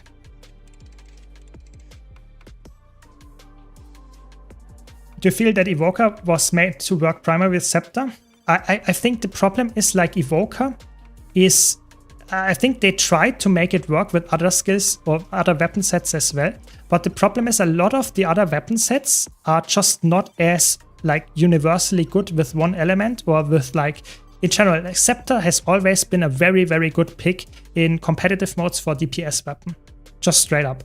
And in PvE, Scepter is the only weapon on Elementalist that very well scales with power and condition damage, which is exactly what you want on an Evoker. So yes, hammer, yes, pistol, yes, sword, they also do that, but not to the high extent that that Scepter does is on Elementalist. So for me, this is like a problem of how good Scepter is. It's not necessarily a problem of Evoker, it's more a problem of Scepter. So in my opinion, that might be a really hot take, but in my opinion, they should nerf Scepter and buff the other weapons and leave Evoker as it is. If they would do that, you would have more build diversity on Elementalist, because a lot of times you just take Scepter. It doesn't matter what kind of DPS build, it's always a Scepter, which is weird. It's really weird. But who knows? Maybe they will do just that. Maybe people will hate me for that and they will not do that. We will have to see. Yes, the Eternal Ice Shoes. That's important part here. I'm not saying the Iceblood Saga masteries are useless. I'm just saying they are feeling very, very boring. I use them every single day. Oh my god, I got CC'd in my burst loop. I use them every single day for like getting more loot in the Iceblood Saga strike missions, obviously, because those are really, really good and really fun. But I would say, for me, I think it would be more interesting to say we have like just more ways of playing the game, more interesting ways of engaging with the content than just giving us a little bit more loot. The same goes for like there's one line in the new masteries that is exactly the same in the Visions of Eternity masteries. Exactly the same. Where you just get more loot from like the mirrors or those chests and stuff like that all across Tyria. That is somewhat boring, in my opinion. Spear Walker is really good. It is really good. I like Spear Walker more than Scepter as well, but I think in a really try-hard setting where you get focused a lot because you're the squishy target, I think Scepter is the superior choice because you can take focus, which is really, really defensive. Spear is very aggressive and is very fun. I like it a lot, but it's not probably, if you want to win harder, probably go Scepter focus. Welcome, Hype, welcome. In your opinion, what's the best Elementalist elite spec for raids and strikes? I mean, with the current power creep, I would say it's Evoker, just straight up, because it's really, really good as a damage and quick DPS option.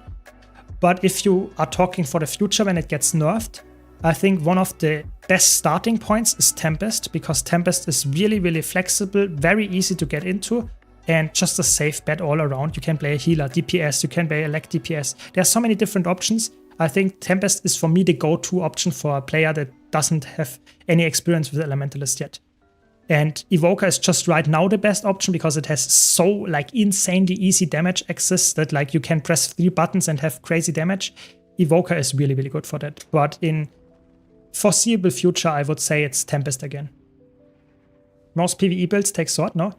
I think it depends. It depends. I think like PvE builds can take sword, scepter, pistol, but I think sword is only the top choice if you can be in melee all the time. In a lot of fights, you cannot be melee all the time, and then it's better to take a weapon that has slightly lower damage potential, like scepter, but you can deal damage from range. That's why I would say, yes, in benchmarks, sometimes sword has higher benchmark, but scepter might be the safer choice. So let's do 2 more and then we go to Troubadour, as I promised.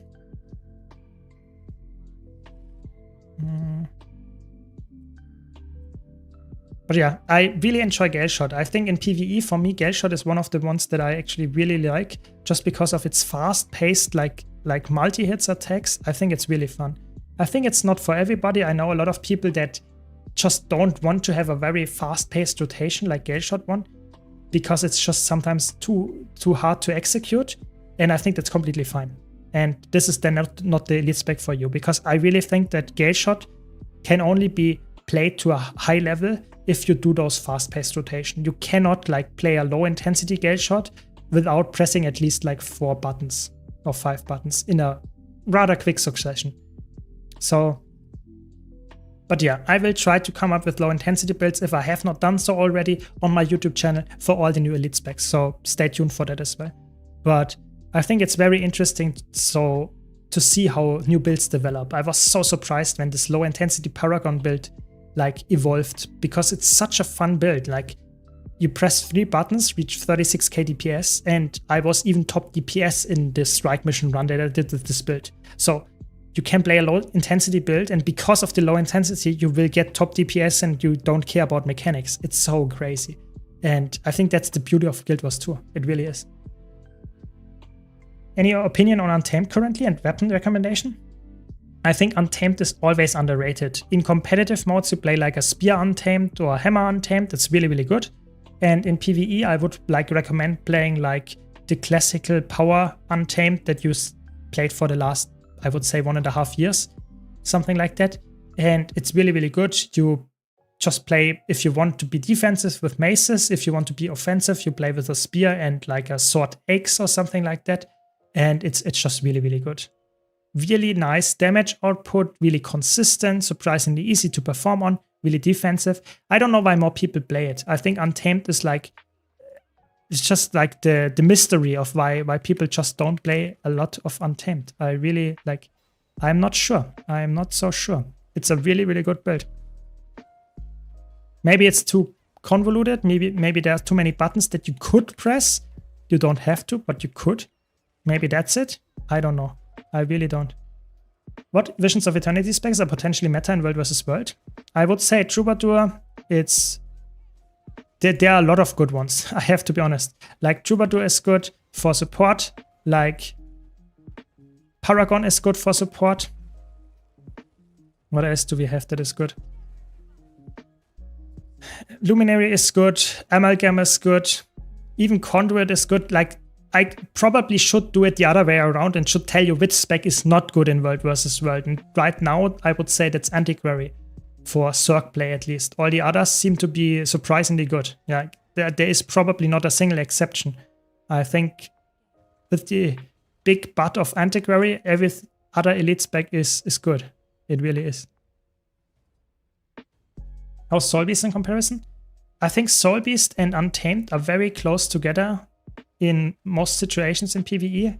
It's just that Soul Beast has more burst, and a lot of times that's exactly what you want. That's why I would say a lot of people that are really tryharding typically want to play Soul Beast because of the crazy burst potential. Yeah, just because of that. Really just because of that. Everything else, that was very close. Everything else you can easily play with Untamed as well. Yeah. I'd still take Chrono over Bard for support. I would agree. I would agree. I think Chronomancer is still the better support, just not like by that much. I think it's like completely fine to play Chronomancer or Troubadour. Whatever suits your team better. I think both of them are completely fine.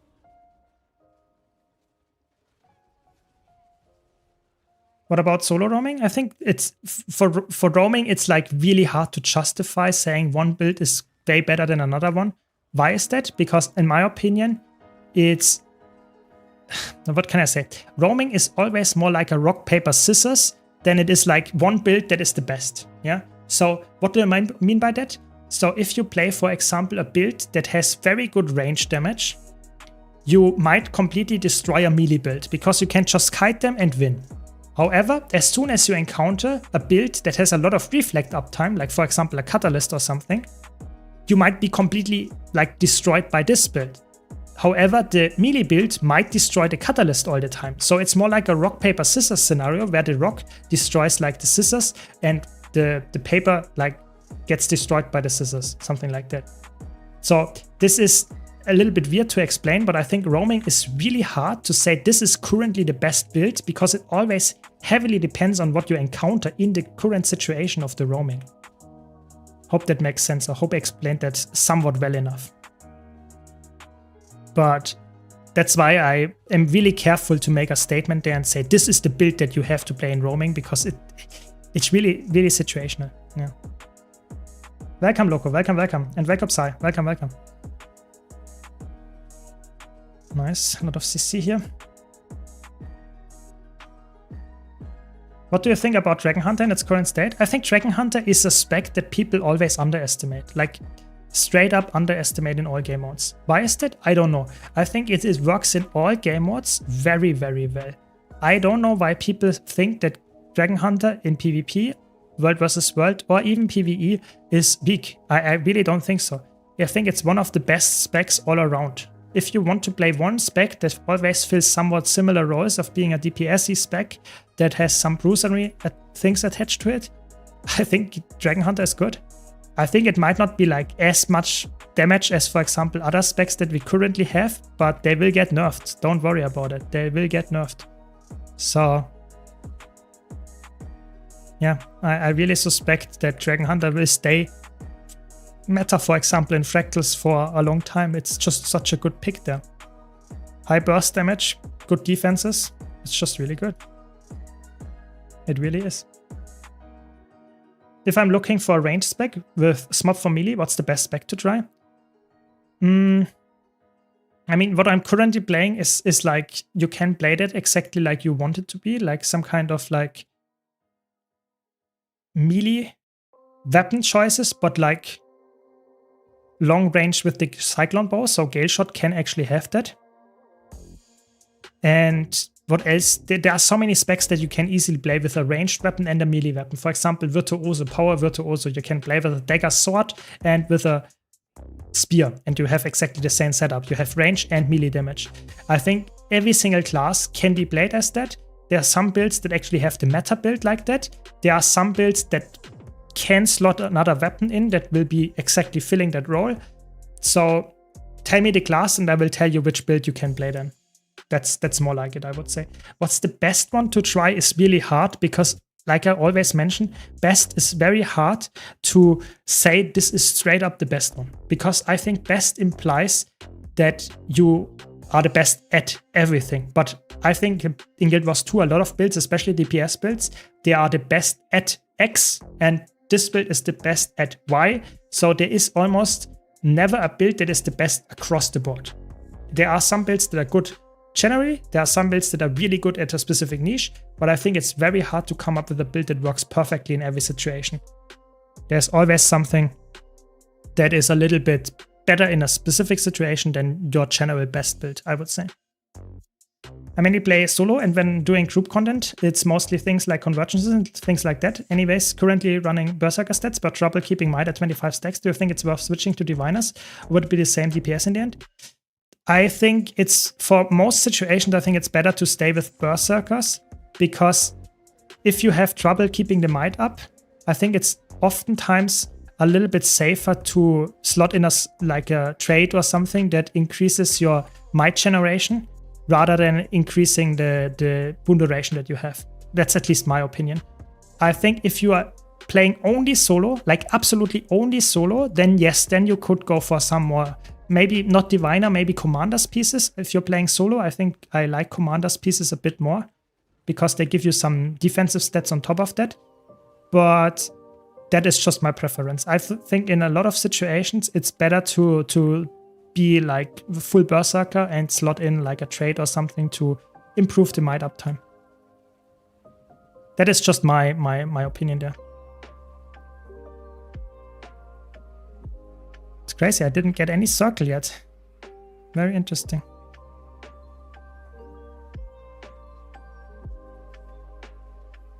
Get some burst out, very good. Yeah, Power Chronomancer can also be like that. Good point. There are so many different builds that you could make work like that, yeah. And then there's Revenant. Best at nothing. Yeah, I think that is like the biggest problem that Revenant has, is that it is just like missing the niche that it's really good at. I think the niche that it's really good at, and that probably it's not what you want to hear, Winslow, is like deflecting, like having the Ventari bubble up. That is probably the thing that makes it stand out the most, but I have to be honest, that is not something that you need like in like any scenario. I think it's like in 3 raid bosses or something where you would take that. But I don't know. I feel like Revenant, especially the supportive Revenants, needs to get some attention. I think it's like one of the things that needs to be fixed is the flexibility of Revenant, and then supportive specs can probably shine. But before that, I don't see Revenant being played as a supporter. Would X Warhorn work? Yes, that works. That works. Conduit is really good in PvP, but it's never a support. That's the thing. Conduit can only be played as a DPS build. You don't play a Conduit as a healer. It's just, it doesn't have the support in the trades and stuff for that. It's just, it's just lackluster in that department, which is really sad. It's just really, really sad.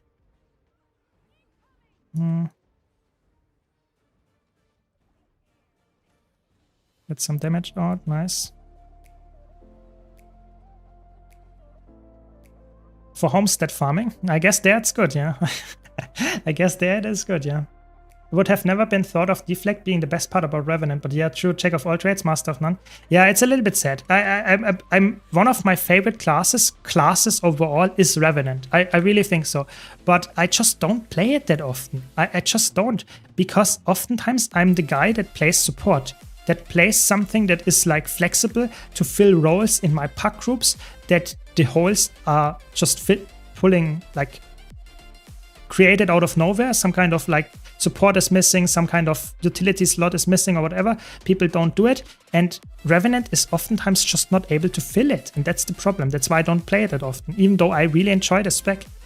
I really do. Do you think Staff and X Sword work well for Rich List? Yes, that can work. That can work decently. I think Spear is probably the best power weapon that you can get for Rich List, but the one that you showed is also decent, yeah, for sure. So, this time we got my burst right. Finally. Only took like 7 tries to get my burst correct. Very good. When you have over 150 AR, does it increase incoming or outgoing boon duration? Yes. If you have the potion, it will give you some more stats on that, yes. So if you have like 200 AR, 250 AR, you will get more stats from that. However, it is not like increasing your damage by like amounts where you would say, oh my god, I cannot compete with this anymore. It's skill based still. So you will still have the, you still have to get and do the rotation correctly. It's not your gear carrying you through fractals. But of course, having more boon duration and from the agony resistance is definitely something that helps you, especially as a boon DPS, to do more damage, for sure. So yes, it increases it, but it's not like a big game changer in that regard. There we go. I'm a new player. Can you suggest me 3 PG for solo content and pack content? For PvE, I prefer healer. For PvP, DPS or support. Spectre is good? Oh yes, Spectre is really good. I don't know how many people... nice, we did it, finally. But yeah, so Spectre is, you already mentioned, probably one of the best one, Nani, there. I think Spectre as a build is very flexible in all game modes. You can play it as a full DPS, you can play it as some kind of hybrid support or as a full support. And that is one of the rare builds that can actually fill all those roles very, very well, even on the highest level. So nice. Another unnecessary ascended weapon. Okay, very good.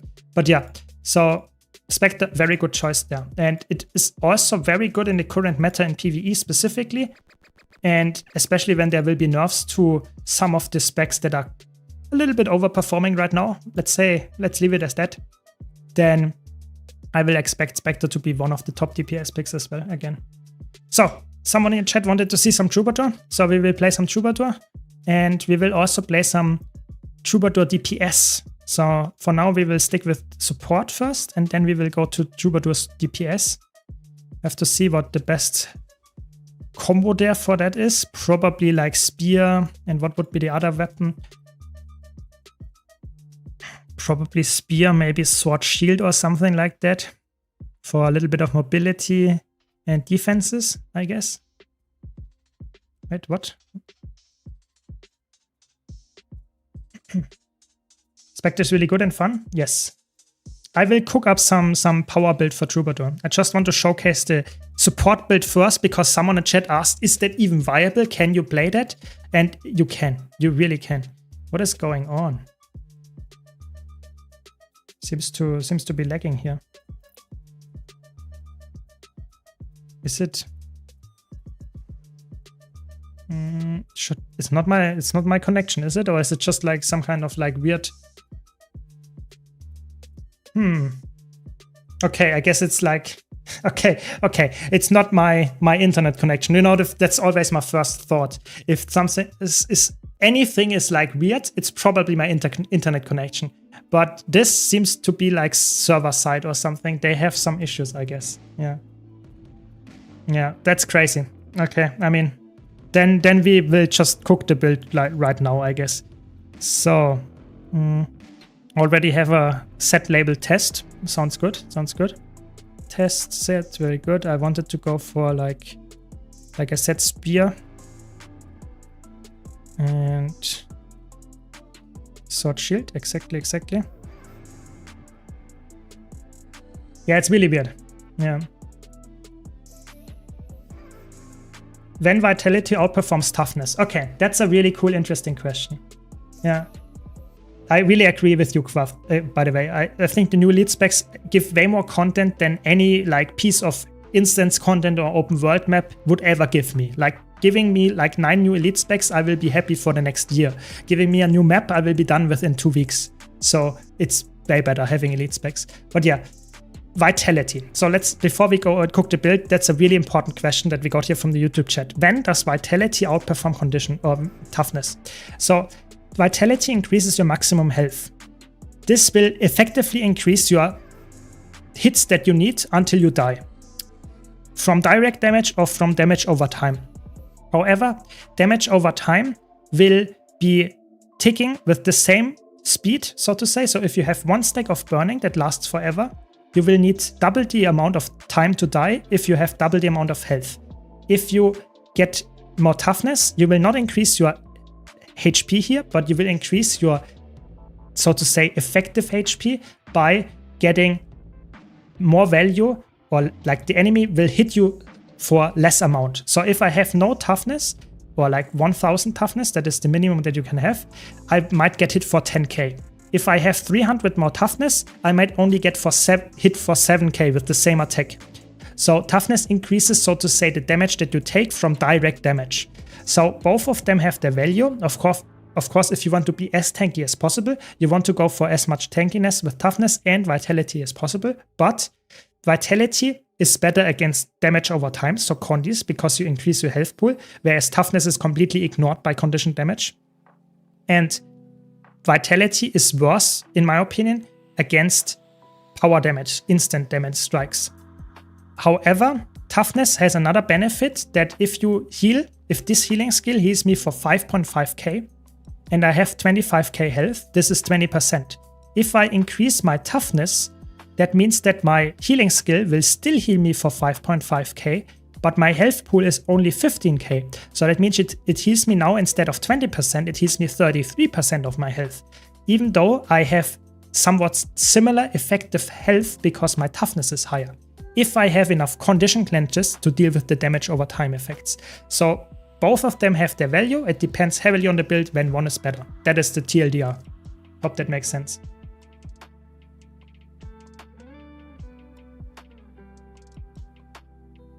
Yes, a lot of times, good point, Tech Giant. A lot of times in PvE, the tank, so the specific player that is aggroed, or aggros the boss, so where the boss is fixated on you, is dependent on the player with the highest toughness. So oftentimes, if you want to be that player, you get really tanky gear with a lot of toughness. Then you get the tank all the time. And if you don't want to be the tank, you don't get any toughness. You can be still tanky and get a lot of vitality as a healer, for example, but you will not be the tank because you don't have any toughness. That is in some raids the case, but in a lot of other situations, like in open world, fractal, strike missions, it's not like that. It's just in raids. Yeah. And if you go 5k HP, it heals you 100%. Exactly. That would be like the way, but of course you cannot decrease your health that much. Just saying, you have a base armor that is 1k toughness, and you have 1k vitality baseline, and some classes like Warrior, Revenant, Guardian, the heavy armor classes have higher base armor, so that means they will take less damage straight up, so vitality gets more valuable, whereas on light armor classes oftentimes it's more valuable to increase your toughness because you have already a very low base armor. So that's just some intricacies there. Yeah. The whole server park died? Oh no, not again. They seem to have some server issues over the last few months, which is really uncommon. You know, before, I would say, let's say a year ago, I played the game since almost launch and I never experienced any big server problems, never. They had no maintenance, they had nothing, and it always worked. But in the last year or so, they had some, I wouldn't say issues, but a lot of times when a new patch hit, there was some trouble connecting, some communications with the squad or stuff. That was weird. So hopefully they fix it soon. Yeah, it mostly is a couple of hours until they fix it. So don't worry too much, but of course it can be annoying if you want to play right now. Yeah. What's the extension? Near Blishart on the left on the bar. This one is called Nexus. It's Nexus, which allows me to, for example, load faster and also updates my arc DPS and stuff. It's a good legal one. Armor and toughness, the difference is that toughness is the stat that you can get from your gear, whereas toughness is the things that combines your armor that you have from the armor class. So heavy armor class has already higher base defenses than your light armor class, so that is already included there. And if you unequip all your gear, you can see here, my headpiece gives me defense, and this defense will go lower if I unequip this piece, and therefore I will take more damage. So it doesn't matter what kind of stat I have on my armor, I will still always get defenses, so that means that I will always increase my tankiness. So that's why you should never run in PvP without the chest piece, the leggings, and I think the boots. Those 3 pieces I think you should always equip, because those scale the armor as well, which is weird, but that's how it is. Good point, hydrating is always a good point.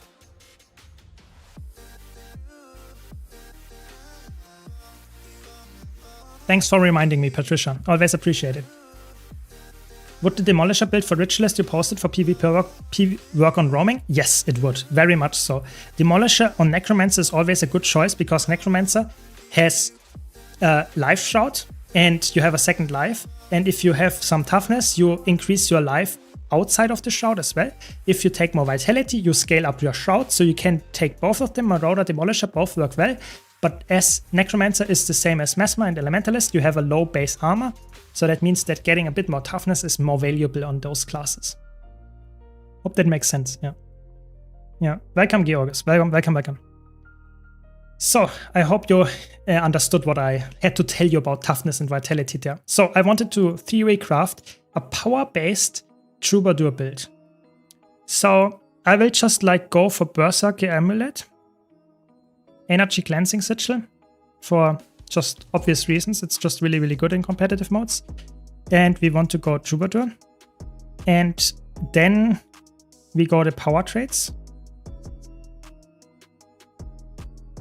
This is a Condi trait, but it will also if you dodge, you will recharge your flute. So that's not necessarily a bad thing. But I think like giving the drums more days is very annoying. Or even the healing. What skills would we use? Let's think about this first. Probably it's more realistic. The Tale of the August Queen.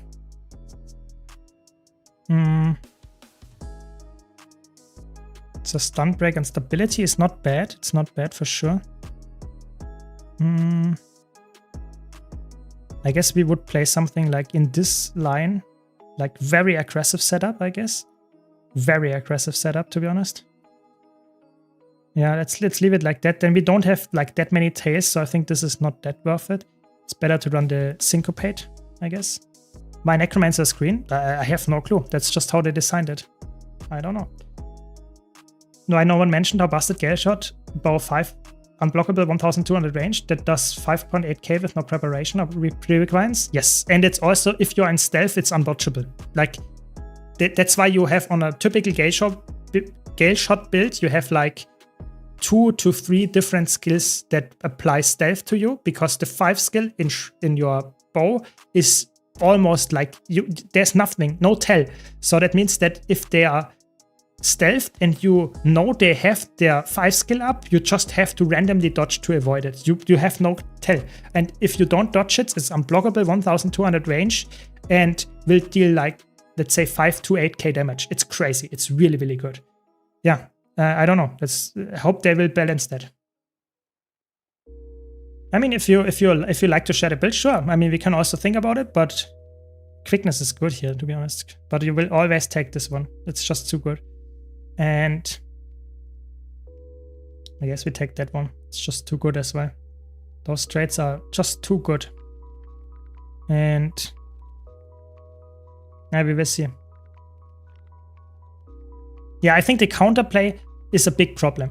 If a build has high damage and you have a very clear tell to avoid this attack, I think that is something that is doable and it's okay to some extent. But having a build that has high damage and you cannot counterplay it, or at least you have no tell, this is horrible. And I think an unblockable 1200 range skill is already very nasty, because a lot of attacks or a lot of specs in PvP survive with having blocks. And if you cannot block something that is already very punishing for the player that wants to block, but having something that doesn't even have a tell, so you cannot react to it, is horrible. So that is definitely something that is like on my top 2 nerf list for sure. Yeah, I think a lot of people have problems with playing right now. It's really sad, but that's how it is. Yeah, it's crazy that they didn't change that. I think even Boyce says this is like horrible as a balance thing. And Boyce is like a ranger, not only player, but plays a lot of ranger in PvP. It's crazy. Yeah. Really, the after image is that good? That's crazy. Yeah, I did not test it yet, but the after image, if it does even more damage than you, that seems to be like a good choice then. Yeah, for sure.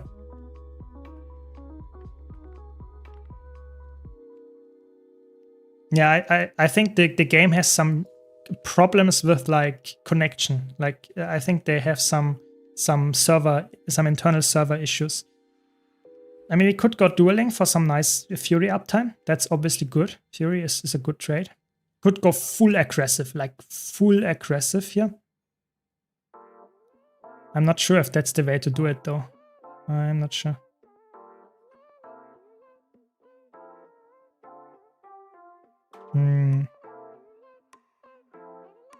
We could play like power block, something like in that direction. Could also like...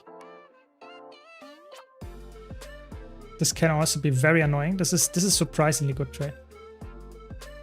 Dueling 1-1 1-2-2.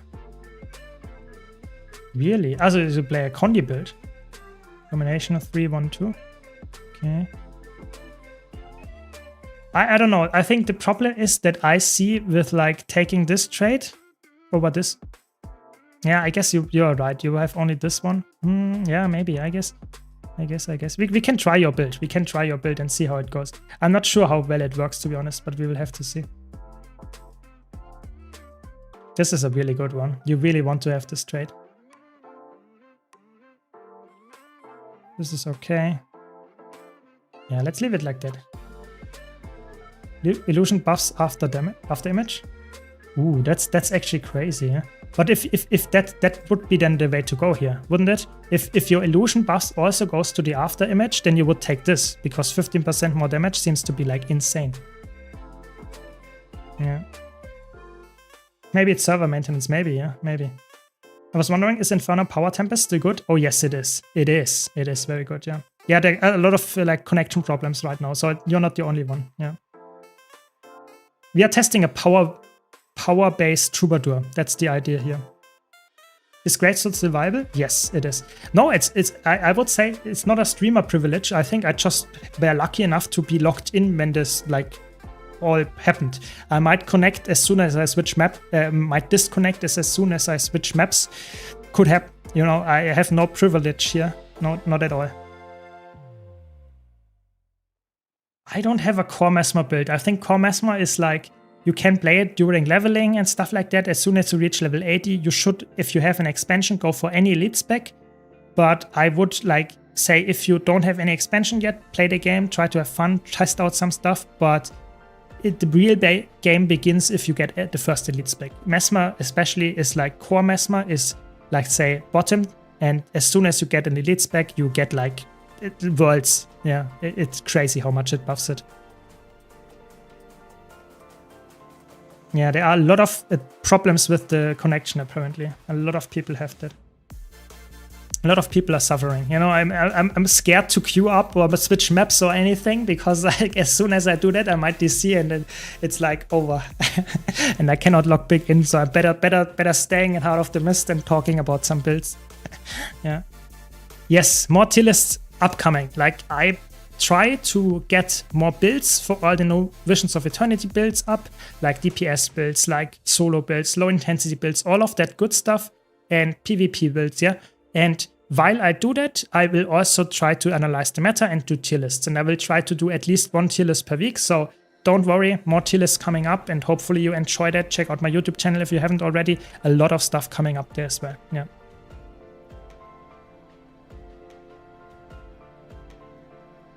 But does good numbers, but the issue is cast time. Even your Distort is a cast spell. Yeah.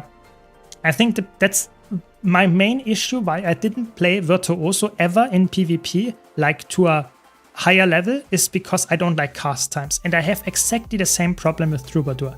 Yes, I know it doesn't have any like illusions or clones that you can spawn, and it can be very good because of that. But having cast times on your shatters is something that is completely against my understanding and my favorite part of Mesmer, which is very reactive, instant gameplay. So if I see an attack is being cast by an enemy, I can use my F3 shatter in melee range to disrupt the attack. If I'm currently casting something, I cannot do that on Troubadour or Virtuoso, because this attack also does have a cast time. So this is something that I just inherently don't like. And that's why I think I will never main Troubadour in PvP, because that is just annoying me. But in PvE, I don't have that problem, because that's not that important to be reactive by like half a second. But in PvP, that can be the difference between life or death, for sure. Yeah. I'm trying a Willbender Spear Sword focus build using Renewed Focus as elite skill. What do you think, Willbender? Elite skill, Heaven Palms, worth it in PvP? I think the PvP elite skill for Willbender is almost always like the Renewed Focus, because having an invulnerability and a reset on your F skills is just too good. But if you want to be like really like annoying and really you're really confident that you don't need invulnerabilities, then you can use the CC and the evade on the elite, or from a Willbender elite. That is okay. I would say in 99% of the cases invulnerability is better though. Yeah. Yeah, you can weapon store it. The harp might be true, that is possible, but I think a lot of the things is also like having a cast on a shatter skill that is already a little bit annoying, especially if you want to CC someone. Having a 3/4 of a second ramp up for the CC is just too long to be reactive a lot of times. Of course, if you have quickness, that's a little bit different, but you don't have that all the time. So I don't know. I feel like for me, it's not ideal. It's not ideal. you think Conduit Revenant is a good choice for new player that likes solo PvE and PvP? Oh yes. Right now, Conduit seems like a very good build for solo play and very good build for PvP. If you want to be a supporter in any group-based scenario, then it's not for you. But if you want to be a bruiser or a DPS build, yes, that is perfect. Conduit is really good for that. Yeah. Crafting professions are essential or worthless? I think it's somewhere in between. Crafting in Guild Wars 2 is like for a new player, not necessary. You can make some money there, some gold, but I would say for a new player, crafting professions is just something that you will encounter at some point to craft legendaries, for example, or craft other stuff that you might want to get, but it's not something that you need to get. Like for example, if you want to get Ascended Gear, when it came out like years ago, like almost a decade ago, when Ascended Gear, the highest gear stat in Guild Wars 2 came out, you had to craft it. But now you can get it, from example, from the Wizard's Vault. Yeah, so you can just purchase it here. So a new player will never encounter an issue with not having leveled your crafting profession. So I think it's nowadays more useless than ever, but it's not useless. You can still use it. Don't get me wrong. I use it every day, but I'm a veteran and I know how to make some gold with it. But just saying, for a new player, far from essential. Yeah. Yeah, there are some big problems with the servers. I'm not sure if it's ArenaNet side or if there are some like server issues. Maybe they have like Amazon servers, whatever. That could be an issue as well. Who knows? Who knows? I don't have any updates, but normally if there are some big issues, they post something on the forums, typically on their forums, in the Guild Wars 2 forums, and they will give you some update there very shortly, typically. Welcome, awesome. Welcome, welcome. What's the best way to get Ascended Gear? I have a guide about it very concisely how to get Ascended Gear, but I think the best way is by far the Wizard's Vault. Like, just get some dailies done, weeklies done, and you have like a half of your Ascended Gear already covered. It's really, really good. And other than that, strike missions and fractals probably are the fastest way. Thanks a lot for the sub, Morty. Really appreciate it. Thanks a lot. Hope you're enjoying the stream.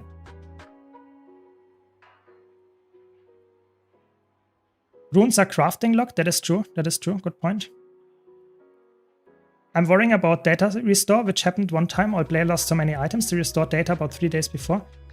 There was like one time where, like, this was really the only time where they rolled back the servers, where there was some really big issue, whatever it was, I don't know, but they rolled back the server. So if you played in, I'm not sure if it was multiple days though, but there were some hours, let's say leave it at like a couple of hours at least, where you played and all the progress that you made during this time was completely reverted. So if you dropped like a Chuck infusion during this time and like were the happiest human being on Earth, and then you noticed a couple of hours later that they reverted it, that's bad luck. That's how it goes. And that happened once. And people that played during this time actually got some kind of like mount skins and stuff as a, like, I would say reparation or something, yeah. Yeah, I'm not sure if it will happen now. I'm still in the game, I guess. But yeah, could happen. But I don't know. Yeah, that was tough back then. I played a bit as well, but for me it was just some dailies, maybe some fractals or something. So not too bad. But if you really get like really big drops, that can be really painful. Like really one. I doubt it. I actually think this is really, they have some server issues in general. And I think if there is some rollback that is not necessarily a server issue, I think there will be probably some announcement in the chat very soon. Yeah. Happy to see that, awesome. Happy to see that. Yeah, I don't know what the server's like. What's the big problem there? I really don't know.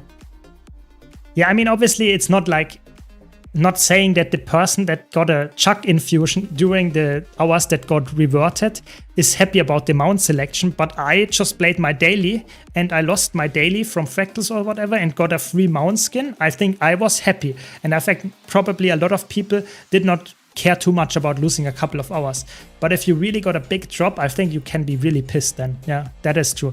But I have to be honest, like I mentioned earlier, I think the servers in Guild Wars 2, with the exception over the last few months, were insane. Like, they never have maintenance, they never have downtime, they never have any big issues. It's just over the last few months, for whatever reason, that they hit issues. But now, like before that, no problem. Like, not at all. Yeah.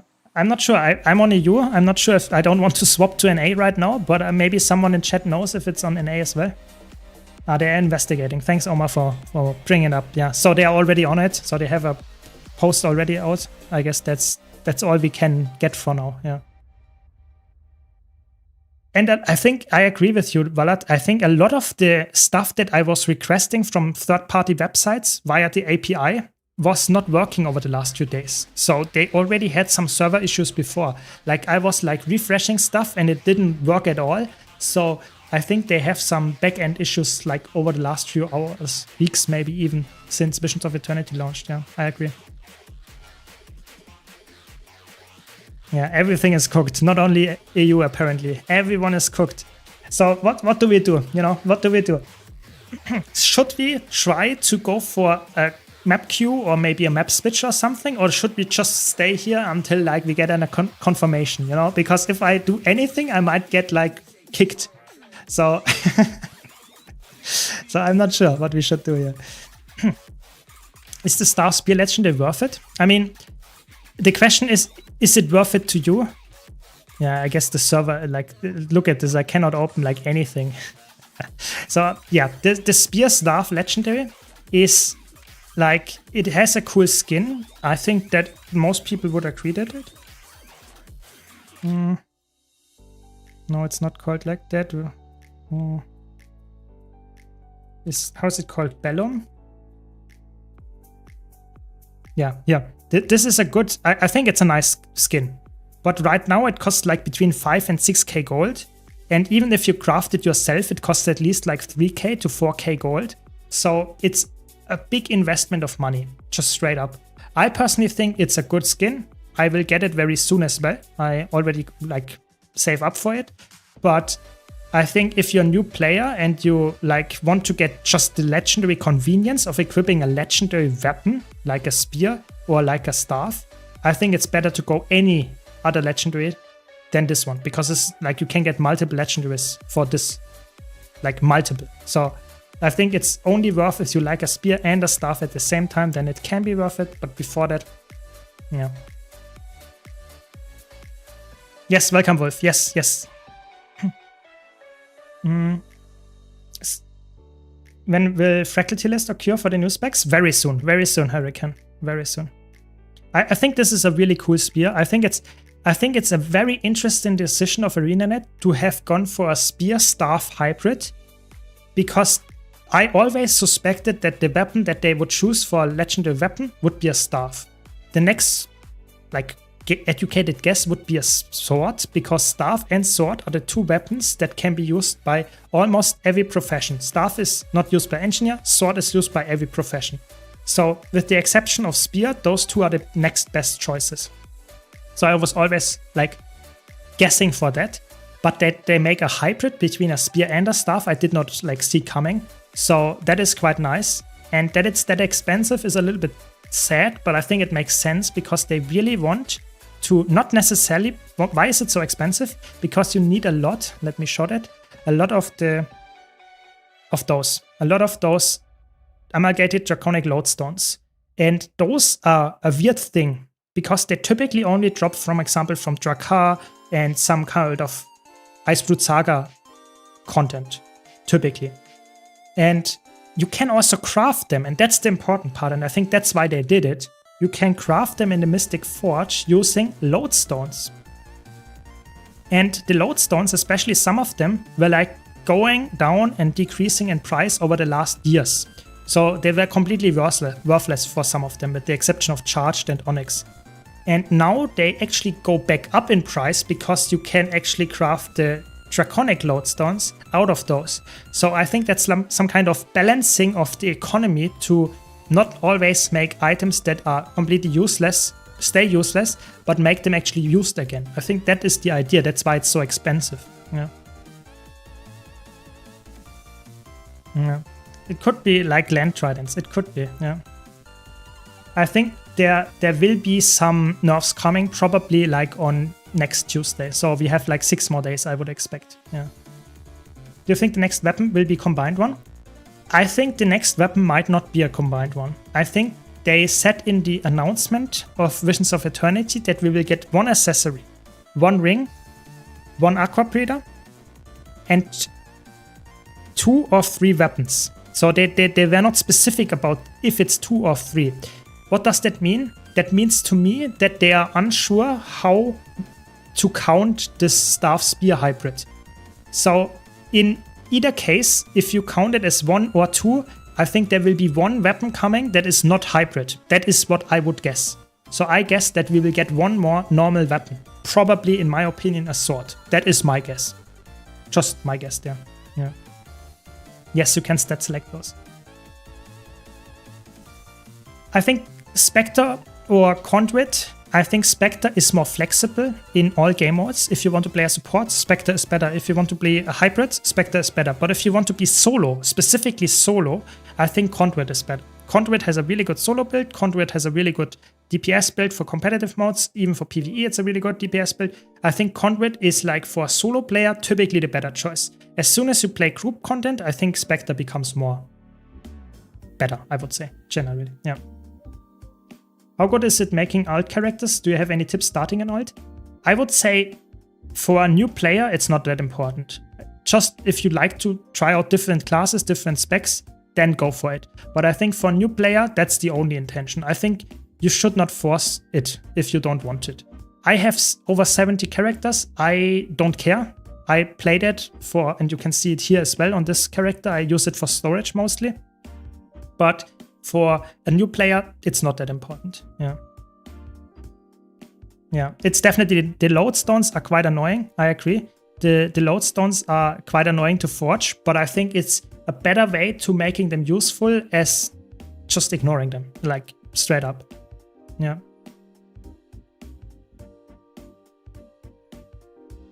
Yeah, it's really just the price. The legendary, the new one, how it's called, Bellum. It's just expensive. It is just expensive. Anything else that you need there is quite easy. It really is. It doesn't really require that much. It's really about just a gold sink. But I think that's fine. Yeah. Always happy to help. Always happy to help. Yeah, I mean, support Ritualist does like 20k DPS.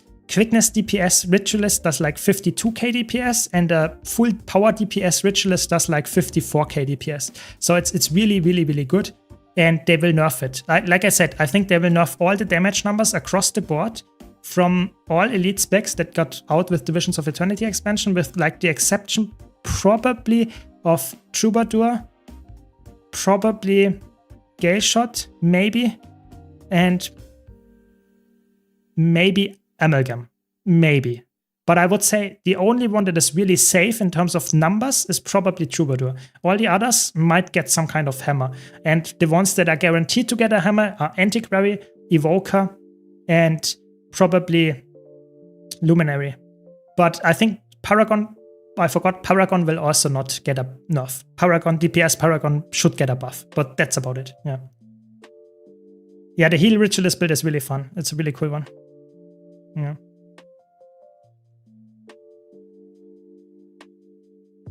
Yeah, it's a little bit sad, Wolf, that my low intensity build that I released yesterday, I think, about Paragon, is using Paragon, but it's not interacting at all. Like, really, not at all with the profession mechanic.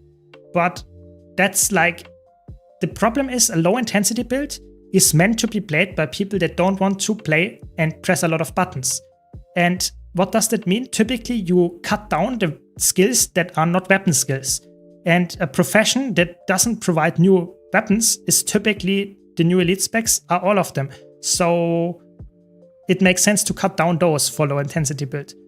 It's just sad to see, but I think it works very well. People like this low intensity Paragon build. It's just not for everyone. It's just for people that like to have a low intensity playstyle. Yeah.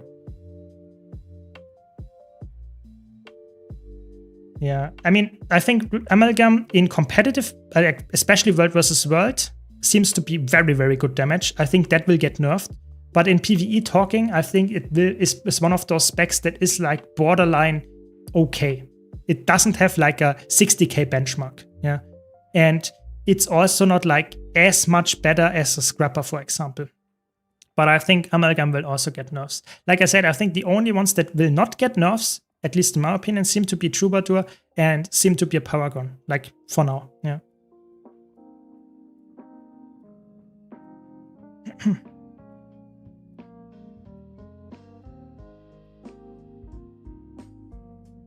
Yeah, I will not move then, I guess. I will not move. I will just stick here to Heart of the Mist forever, yeah. I think it's fine, you know, adjusting numbers of the elite specs is completely fine. You don't have to have elite specs perfectly balanced when they come out. I think we all would agree that having elite specs with a new expansion that are new and exciting to play, being a bit overtuned is way more fun than having them undertuned. Like imagine a world where every single one of the new elite specs is undertuned. Where like the top DPS is always a scrapper or is always a soul beast. And the new specs, you just try them, and why would you learn a rotation when the damage output is then lower and maybe not even as fun as the old specs? So I think it's always better to have an overbalanced or like overly overtuned new elite specs and slowly decrease the power level as the other way around. Just like 100%. And I think it's completely fine if they fix it with the next like 1-2 weeks. I really think so. So we will have to see how much, but I really hope they balance it well. Yeah. Which class has good DPS with low intensity builds? Every single class has low intensity builds. You can play a Hammer Guardian, you can play a Sword Paragon, you can play Pistol, Unload Deadeye. There is like every single elite spec, or not elite spec, but every single class has a low intensity version. So check out my YouTube channel or ask me here, and I will try to point you to a build that suits your class. Yeah. If you could recommend just one class or spec for solo PvP roaming, which one would it be?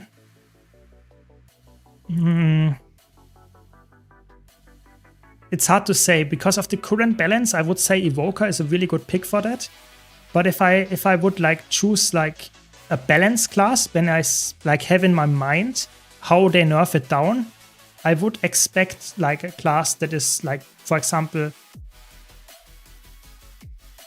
I think Catalyst is really good, Harbinger is really good. Those are really like solid picks. They have been staples for those game modes ever since they came out, and I think they are okay. They will not get touched in that regard. So I think Harbinger, Catalyst, I think they seemed like, for me, the best picks in solo PvP, solo world versus world roaming. I think they are some of the best picks there. Yeah. I think they will nerf the mirror chests a little bit in Castora. Yeah, I think so. I think Gale Shot might get some nerfs, yeah. But I think they might also buff another. As I think the interesting part about Gale Shot is that it's very combo oriented. So high-end players get really high numbers, whereas a player that just presses random buttons gets quite low numbers. So I think they will tune down, for example, the power damage spike, but tune up the auto attack, for example. Stuff like that. In PvE, that is. So I think Gale Shot will be nerfed and buffed at the same time, at least in my opinion a bit. Yeah.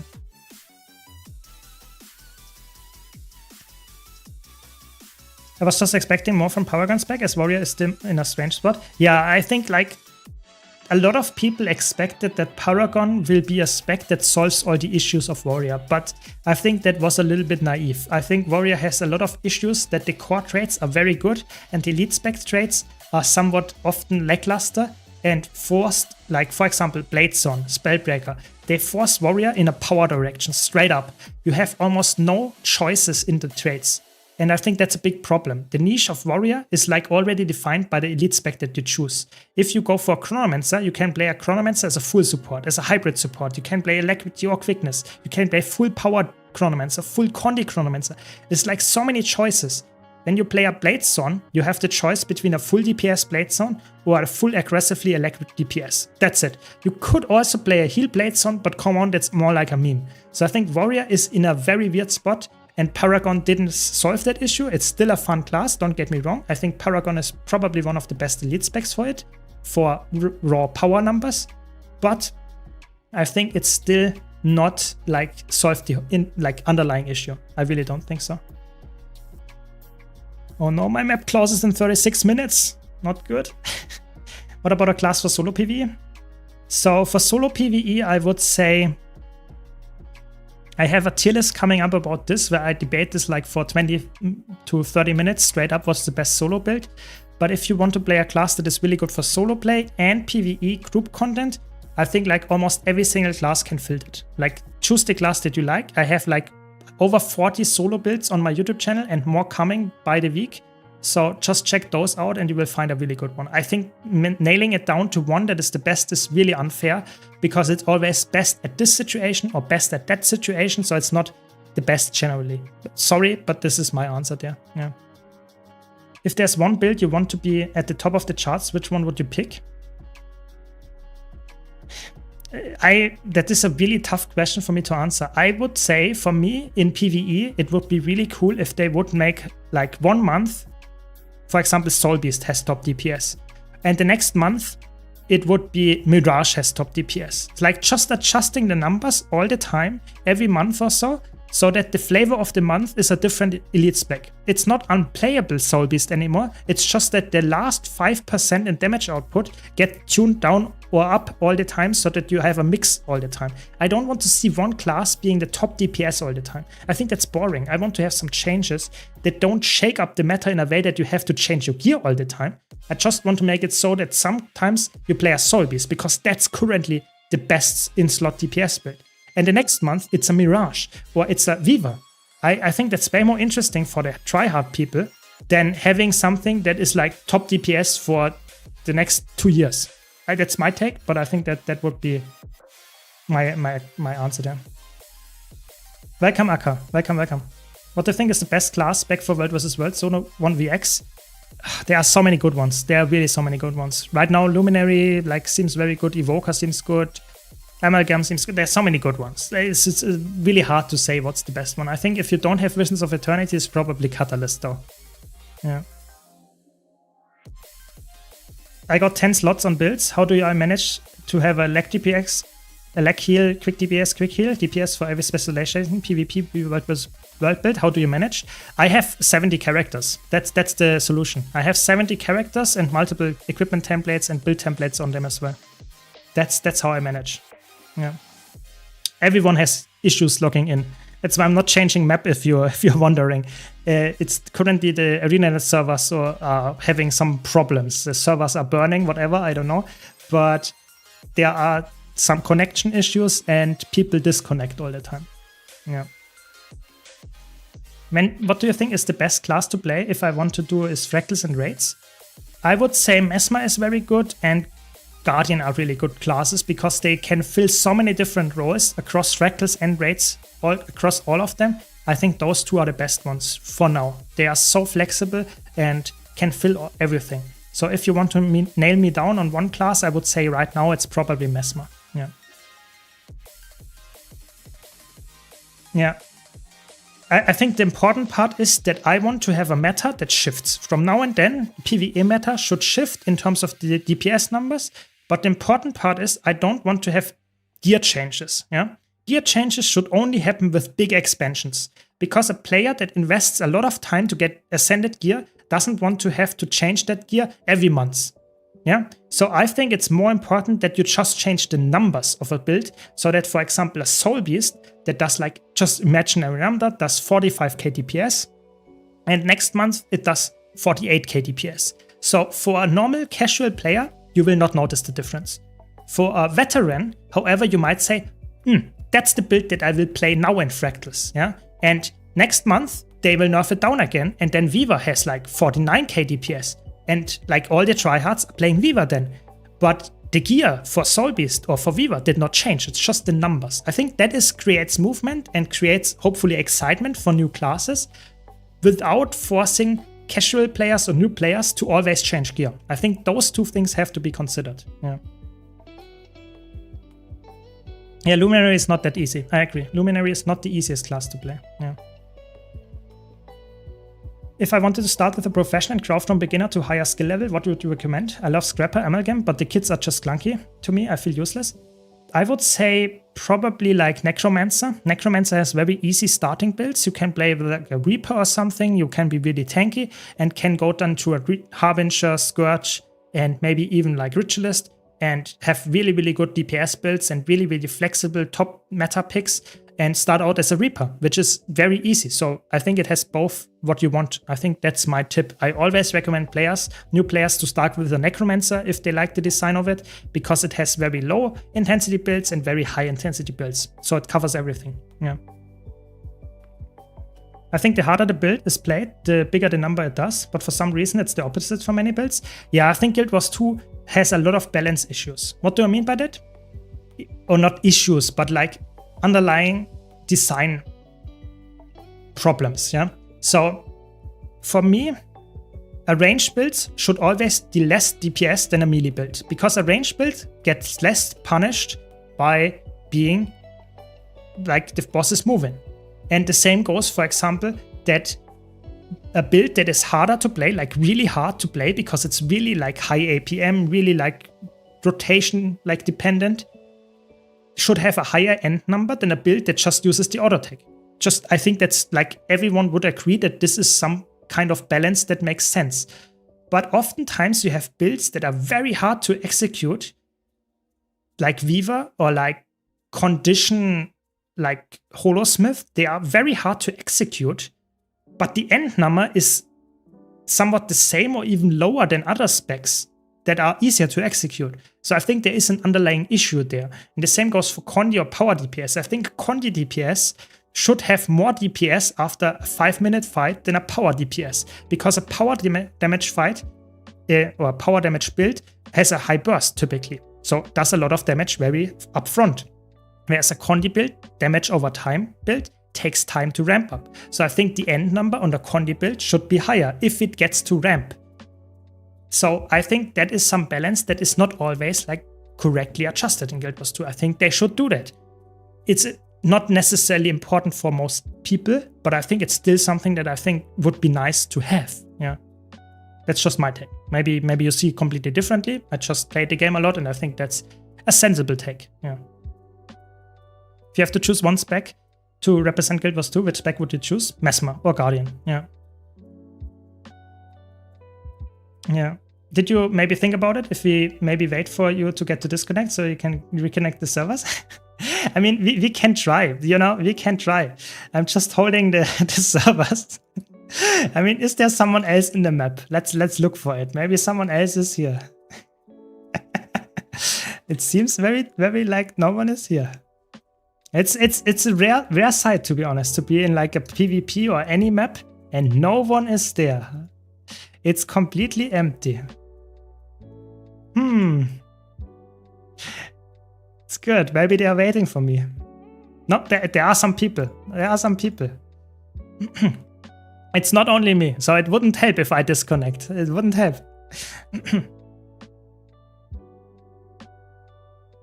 Yeah. Yeah, I think Guild Wars 2 has still some connection issues, yeah. Yeah. You to see everyone? I'm not sure. I don't have the power. I'm just a regular player, you know? I'm just like you and me, you know? Everyone is the same here. Yeah. Yeah. How is Thief or its specs you can use in PvP and PvE? Yes, Thief is a spec that is, I would say, not as flexible as Mesmer or Guardian, but it is very good in PvE right now, and in competitive modes it's also very good. I think if you like this assassin-y or like quite aggressive playstyle, I think Thief is the way to go. And you have nowadays even a support with Spectre. So if you like the class fantasy, Spectre is surprisingly good, yeah. Are there any good Necromancer solo PvE builds using Greatsword? So the thing is, Greatsword is a weapon that is very slow and not very like has a lot of utility on it. So I think Greatsword you can always use on a Power Reaper or something like that. But it is never the best choice. I think Spear is better. I think Axe, Dagger, those are just straight up always a little bit better. That's the sad part. So does that mean you should not play it? No. I'm just saying if you want the top builds, you typically see like other weapons. But it's a decent weapon to choose. Who is winning a solo champion scenario, Herald or Luminary? I think Luminary is better for solo champion. Luminary right now seems very overtuned and seems like to be a very, very good solo build. Like really, really good. Herald is very sleeper, very easy to play, but it's also a little bit slow. Yeah. Login servers online. Okay, I mean maybe we survived it. Let's queue for the unranked. No, it's not working. Not working. But at least you can log back in. At least people can slowly log back in. I don't know. You know, maybe I will DC now. We will see. But yeah. I shouldn't use Greatsword on my Power Harbinger? No, don't worry. If you play a power build in a group, Greatsword is a really good weapon. But as soon as you go into solo scenarios, so where you want to kill bosses, champions, raid bosses, whatever, alone, without a group, I think Greatsword on Necromancer in general, it doesn't matter if you're Reaper or Harbinger, is not always the best choice because it has the inherent problem that it doesn't really provide as much as just a little bit of damage. Yeah. And I think that is not good enough for a solo build typically. You want to have some utility on your weapon. But in a group scenario or world versus world or something like that, it's a very good choice. Yeah, just want to make that clear. Are there any Necromancer specs that are good in open world and easy to provide boons? Oh yes, Scourge is really good. Harbinger is really good for that. And Ritualist is really good. Those three are insane for group support while also being good in a solo scenario. Yeah, I have build guides for them on my YouTube channel. Just check that out. And it's really, really amazing how good they are. I'm Condi Harbinger following Snowcross build. I have full Viper, Ascended Armor, not the best runes, but I have Relic of the Fractal. Even when I'm trying my best with the rotation, they explain I reach like 33k DPS. That's so low. I'm really disappointed. So Evoker is easier to get to a higher number, I would say. But Condi Harbinger is not bad. It's just like, oh, I'm in the queue. Interesting, I'm now in the queue. But one of the things that is the most important thing to understand is if you train on the Golem. If you go into Special Forces training area and you train on the Golem and put on the conditions like vulnerability, the most important one, on the enemy and all the boons on yourself, then the most important thing to understand is it's not having the perfect gear and you will get the benchmark. No, not at all. In Guild Wars 2, you have to understand that the rotation is the most important part.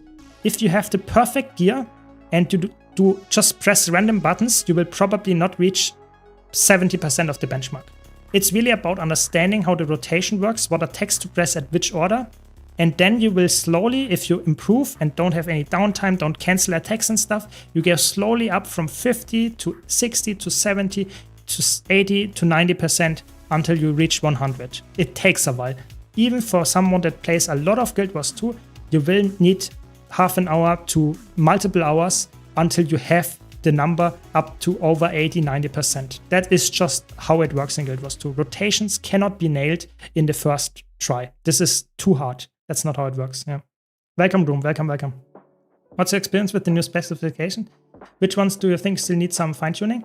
I think all of them need some fine-tuning. I really enjoy most of them. I'm not the biggest fan of some of them in competitive modes, but I would say all of them seem very, very fun. And it's just more build crafting for me. Yeah.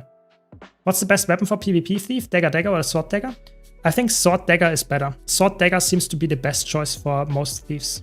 Yeah. Oh, and you can also play Scepter. Actually, Scepter Dagger is also very good. Or Scepter Pistol, yeah, for Spectre specifically. Started Guild Wars 2 and started a Guardian. Greatsword is really nice, but Hammer is also fun. What would you recommend for solo play? I think for solo play, Greatsword is better. And for group play, you can play a Hammer, but in general, Greatsword for power builds is always the go-to option. Would you say Dagger or Scepter for solo PvE Necro? It depends about if you play power, you play Dagger. If you play Condi, you play Scepter. That's what I would do. I would say Spear is better as the second weapon for Condi Revenant.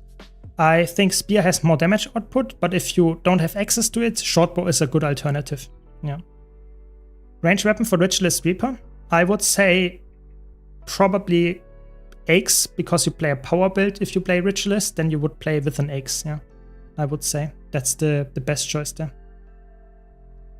For Bard, I recommend Axe or Scepter instead of Sword.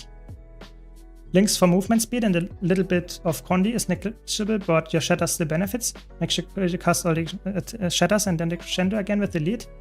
Yeah, thanks for sharing. Always happy to hear that. Yeah, links I already have, and I guess I see why you would play a Scepter, to be honest. I really see that.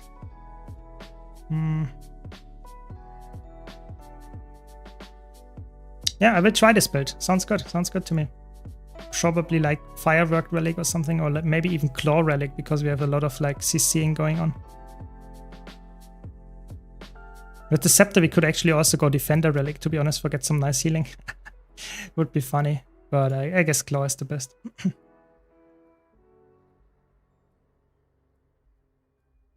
Always happy to hear that. Always happy to help. If you have any questions, just ask. Yeah.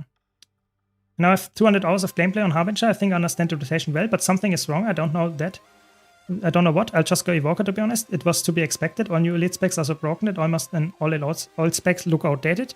Yes, but don't be too hyped about Evoker, because I expect to get some nerfs there. So if you switch now, it might be that Evoker will get nerfed like a couple of days after you learned it. So keep that in mind. New specs are good, yes, but they will get nerfed to a point where they will probably be somewhat in line with their old specs. Yeah. Is there any monk class in this game? It depends what you define as a monk. I think like warrior could be defined, spellbreaker as someone like, there are some classes that touch monk, the ideas, like guardian specifically, but a clear monk doesn't exist. Yeah. If you rate all specializations from a class and make an arithmetic mean, for example, warrior, berserker 9 of 10, spellbreaker 7 of 10, can you make some real rating for all classes? Like how are they in PvP in World vs. World? So I have a video about that. I actually, for all the nerds here, I made a video where I had, before the Visions of Eternity expansion, made a, so to say, go over all my tier lists and give points depending on how high those are rated, those specs. And then I give, so to say, like a median or like a mean, depending on what kind of number I'm looking at, make a statistical analysis and say this is the best class right now.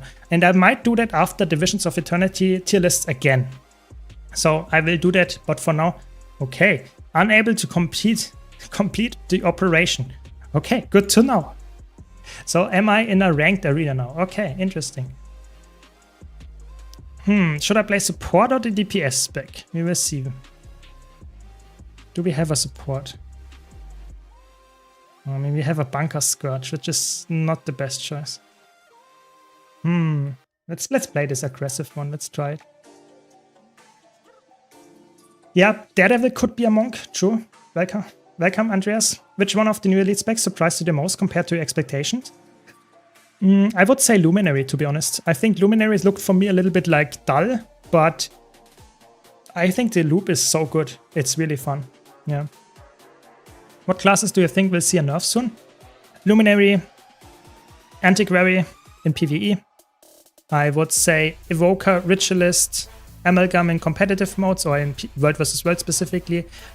And yeah, that's and Conduit in PvE or Conduit in general. Like those classes. So like 6 classes would guarantee a nerf. Yeah. No servers are back up apparently. Yeah. How is the video called? I can how is it called? I think it's like what's the best class or something. Like really like not necessarily clickbaity, but like I'm saying in the title something about like statistically proven by data or something. But I will link it to you after this match, okay? Just give me a couple of minutes, otherwise I will not be able to.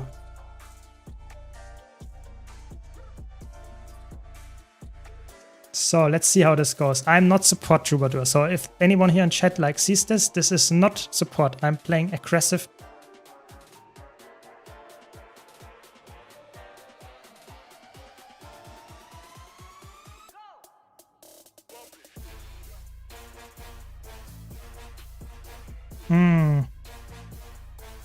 That's not good. Fighting against the Hollowsmith is not good. Not good when the first time. This is going to be good, is it? I'm just really bad at this build. Did you have a video about most and less played classes and why, or professions? Yeah, I have a video about it from a couple of months ago, but I will try to make a video that is up to date as well. I just have so many video ideas, you know, I need some time to get there, yeah. But okay, so we have a kill there. Can we maybe get this?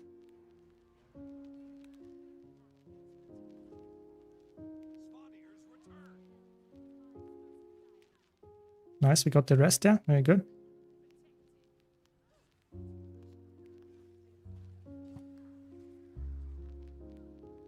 Ugh.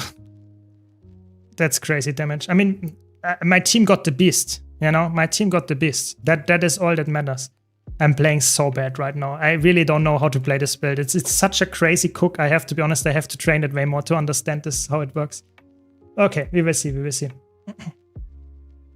Yeah, it's not the easiest class to understand, Troubadour, for sure. Yeah, Mesmer is a really good class. Mesmer is a really good class if you want to have like top like flexibility. I think Mesmer is the way to do it. So let's see how this one goes here now.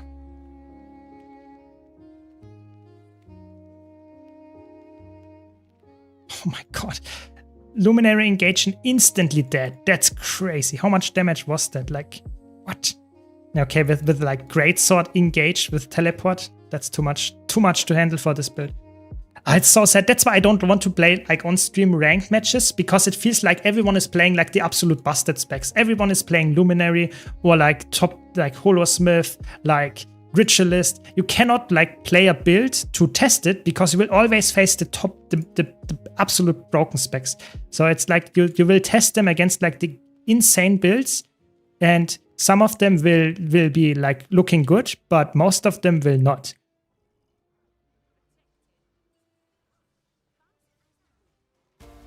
It's still very weird that this has a cast time, I have to be honest.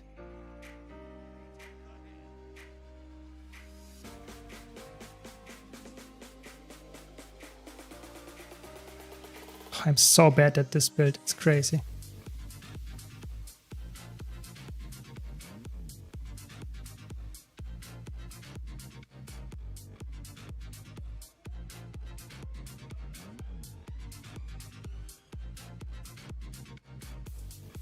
At least I'm living for now. And the match is close. The match is close. We got the kill here. Very nice.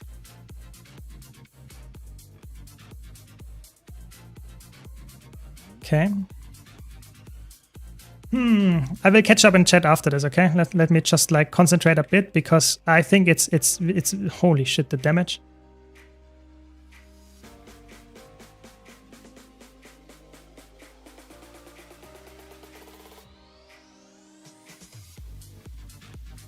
We can maybe get the rest here. Yep, we got it. Nice, we got another kill. I mean, maybe we come back from this. Maybe after I like finally slowly get the build. Slight cheat here. You can teleport through this. High level advanced tip. You can teleport through this. Probably never saw that before. No one ever does that.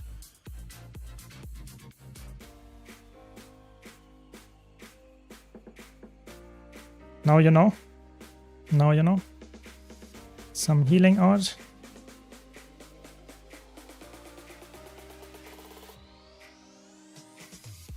Okay, can we get there in time? My teleport up in a second.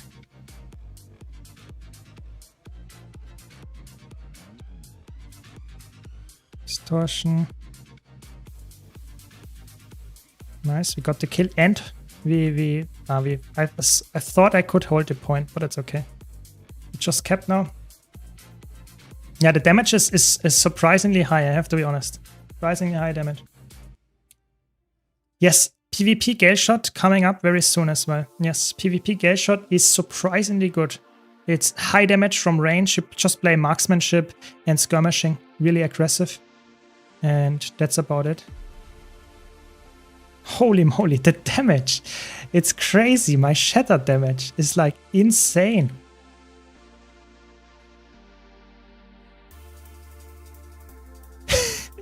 What? This is a good build. I have to be honest. This is a good build. Like, this Luminary got like destroyed. It's a lot of damage.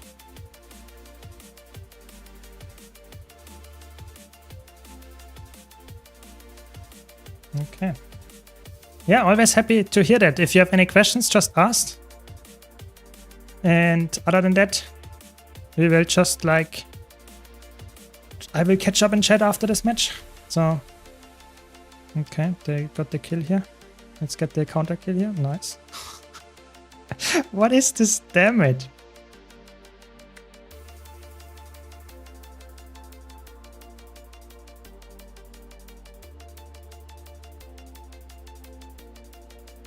The after image is really like popping off, I have to be honest.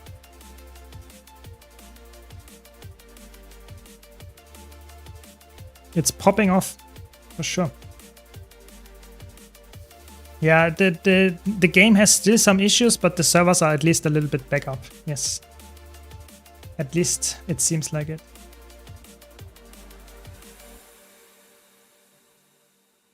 So let's try to get go for the damage here.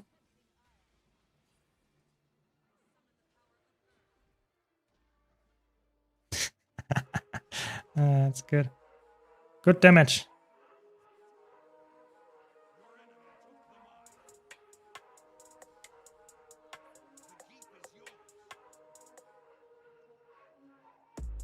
Nice. I just have the settings sometimes on auto. The bloom, I always turn it off, and when I switch my settings, you know, like choose the auto detect, then the bloom is back on. That's the main problem there. Oh my god. Of course I'm playing against the only Condi Reaper in the game. With no Condi cleanse. You know, I have not a single Condi cleanse in my build other than the healing skill. That's a little bit sad, to be honest. A little bit sad, but it worked out. We still won the match because apparently the enemy team had some 13k hit, okay. But the enemy team seems to had some issues, and they were not happy with the matchmaking. Let's leave it at that. What's my favorite class? Just from a class design, I think Mesmer. But I like so many different classes. I think Revenant is amazing as well.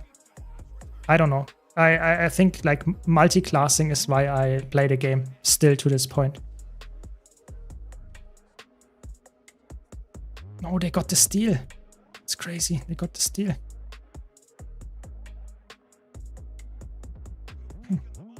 What stats and runes you're rocking for this? Looks super dope. I'm playing like right now. I was playing.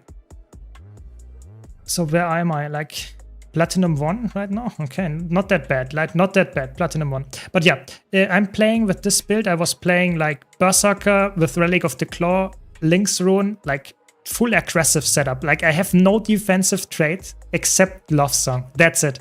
Everything else is aggressive. So that's why I died to a Condi burst within seconds, because the only thing that heals me is my like cleanses Condis is this one. That's it. Okay, so I wanted to play a support Chronomancer, or support Troubadour rather. And yeah, Power Chronomancer we can play as well. Let's see how this one goes. But for now, let's play some Troubadour, because I have not played that on stream yet. I want to play that on stream as well. I have lately been rocking Celestial Weaver in meta events. Yeah, I mean, Weaver is a good pick. Weaver is a good pick. People underestimate how good Weaver is. It's not like the best for Elementalist at anything, but it can work. Especially as Celestial, it's surprisingly tanky as well. Yeah, that was a ranked match. Yeah, that was a ranked match. That was crazy. Yeah. I have a problem with sticking to one character. I don't have a single character with full story completed, and till this day I can't decide on what to play. I think the story, you should get the story done if you're a PvE player at some point. Yeah, at some point you should get it done. But if you don't like care about story too much, you know, you can. I have 70 characters. How many of them have completed the story? One. A single one. All the others, I just completely ignore story. Like completely. I don't care about story. And I think that is something that a lot of players do. If you have a lot of different characters, you play the story on one of them. That's it.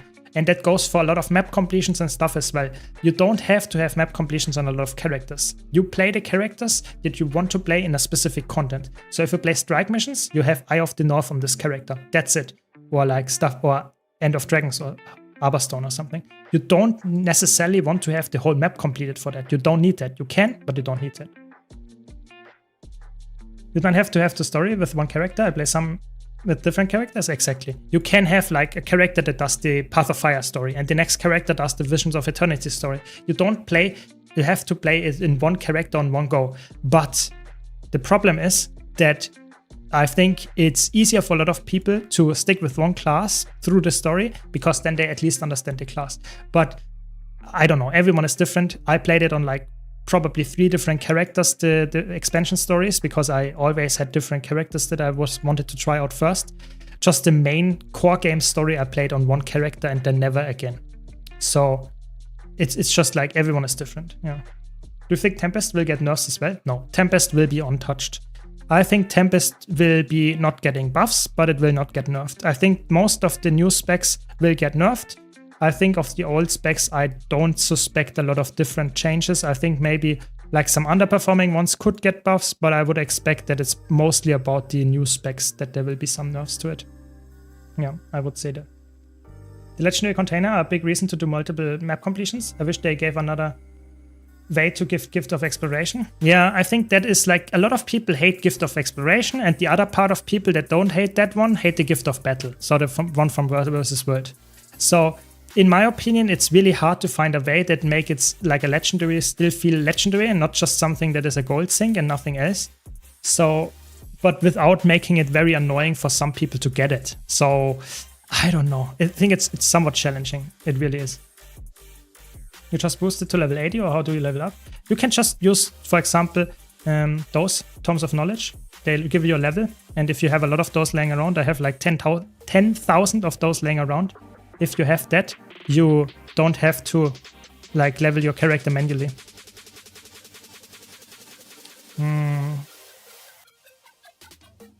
I will just try to contest the point here. I mean, it's against 2 people. It's a little bit greedy, but okay. Oh, that was oh my god. Look at this is what I mean. Like unblockable, like very fast interrupt, supersonic arrow killed me there. I was like 90% through with my cast and I instantly died. That's the sad part. That's why I think it's an unblockable interrupt from 1500 range, or like 1200 range at least. This is annoying. It's just straight up annoying, and I cannot deal with that. Like, it's impossible. Like, it just kills me. That's really sad. Is there a difference between playing on Steam and ArenaNet Launcher? No, ArenaNet Launcher is just the original one. Everything works perfectly there. As soon as you play on Steam, it has a more modern interface, I would say. But it has, for example, you cannot use gem codes if you got a giveaway and stuff like that. So it has some negatives. I would say it's for most people not noticeable though, the difference.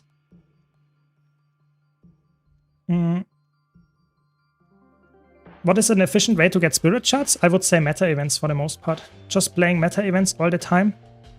And where a lot of mobs spawn. Like, for example, Domain of Istan is really good for that. Or like like rift farming is really good for that. Gives a lot of like things. Heal this guy, very good. Yeah, rift farming in general can be a lot of like experience. There are so many ways. Like almost everything in the game gives experience. You just have to have boosters to get even more value from that. I don't know. It's really hard to say this is the best one. There are so many out there that actually give a lot of value.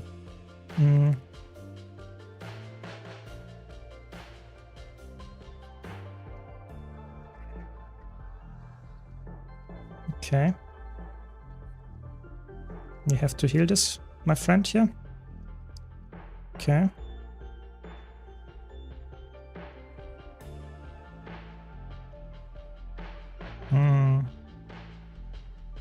The CC chaining is quite annoying, I have to be honest, from this Todd Evoker.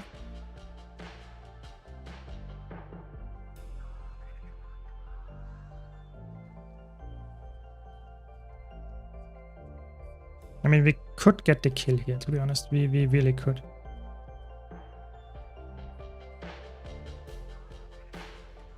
The CC chaining is very annoying. I mean, we still might win this now because we're outnumbering them, but very annoying. Also with the perma reflect here. Do you have any tips for farming Soto map currencies? Just do the meta events for the most part and collect the flying orb thingies in those maps to get even more currency, but that's about it. Other than that, of course you can go for PvP reward tracks. The Soto one, for example, gives you then some passive things if you play competitive modes. But other than that, it's not really the best choice. Just kept the point here because my Gale Shot, I will not just like run around with a Gale Shot to heal them if they are like, okay, never mind. I should have. That's not gonna work. My team is like dying and dealing no damage to them anyway, so I should just leave at this point. I don't know. That's the problem of support, you know. I wanted to put the fight into the like to the point, but my team was just dying off point anyway.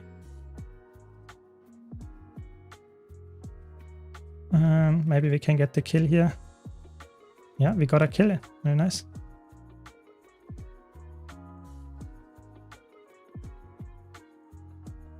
Nice, we baited the lead attack. Very good.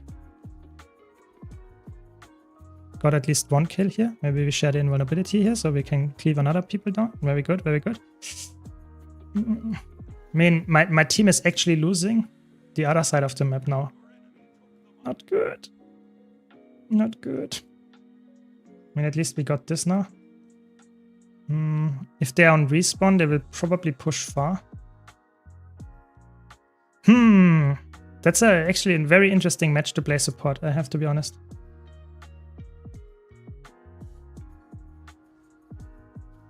I should not be here. I thought my team would push with me, but they are chasing like one before the enemy elementalist. Not what you want to see. Now I don't have any choice but to help them. Not good. We are losing this match now from just my team like trolling with the rotation there. That's okay. That's okay. We will try to like hopefully push now mid. Hopefully, we'll see. Some healing. My friend needs healing. Oh my god.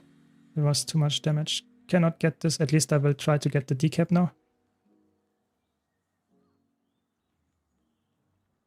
And we got the decap. Very good. And we got a lot of kills. Very good. Some distortion share. Very good. And that's a close match. It's a really close match. It's crazy. Can you tell me the name of the video with the tier lists? I will try, yeah. I will try. Give me a second. I will look for it while I'm playing PvP. It's not the best advice that I can do, yeah. Give me a second.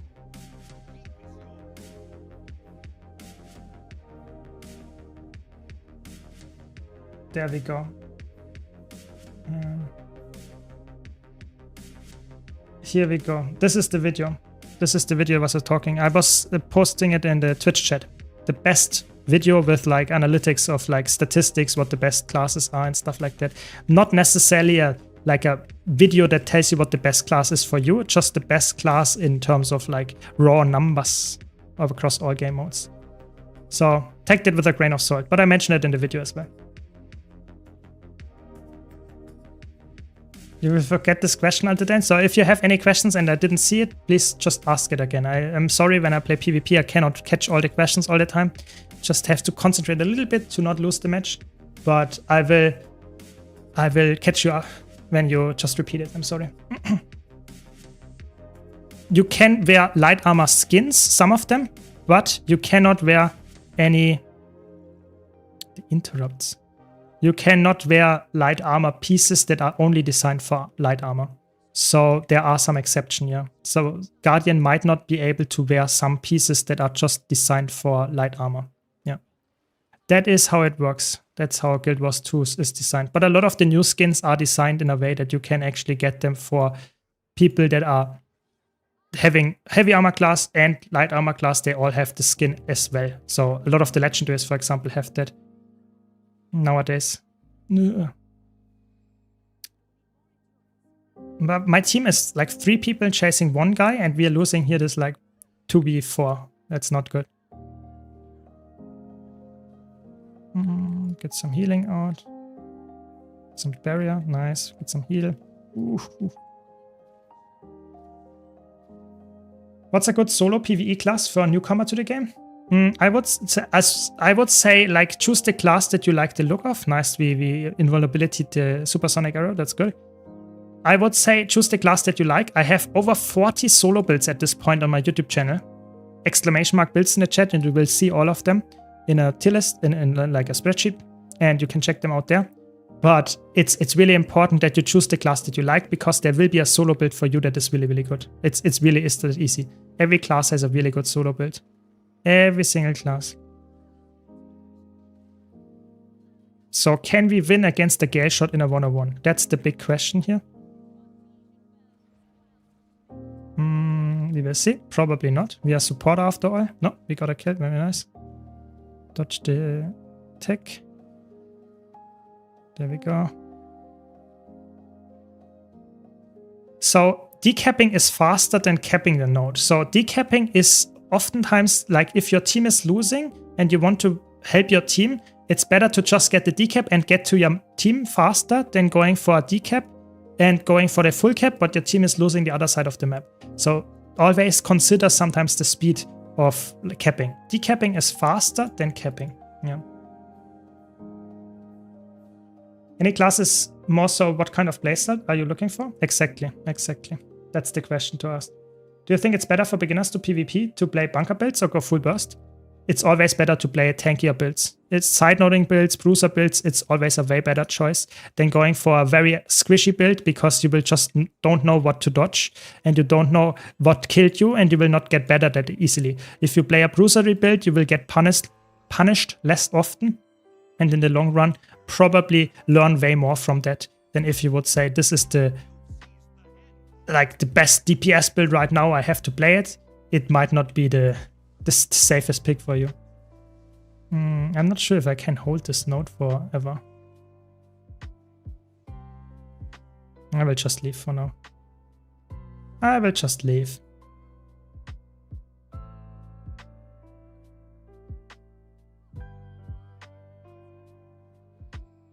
Nice, we did it. There we go. There we go. But yeah, there are a lot of different classes. Choose the one that you like the class, and there will be an easy build, there will be a PvP build, there will be a solo build. Every class has really, really good builds, and I have probably covered it on my YouTube channel as well. So just choose the class that you like and we'll probably have a really good time with it. You just have to find the build for you. Yeah. But yeah, that is that, I would say. And I think that's also the end of today's stream. So I hope you had fun. I had a lot of fun trying out the new builds. It was really nice. Be sure to check out my YouTube channel if you haven't already. Like I mentioned it a lot. But there are a lot of good videos there, I hope, and more to come. Thanks a lot for watching.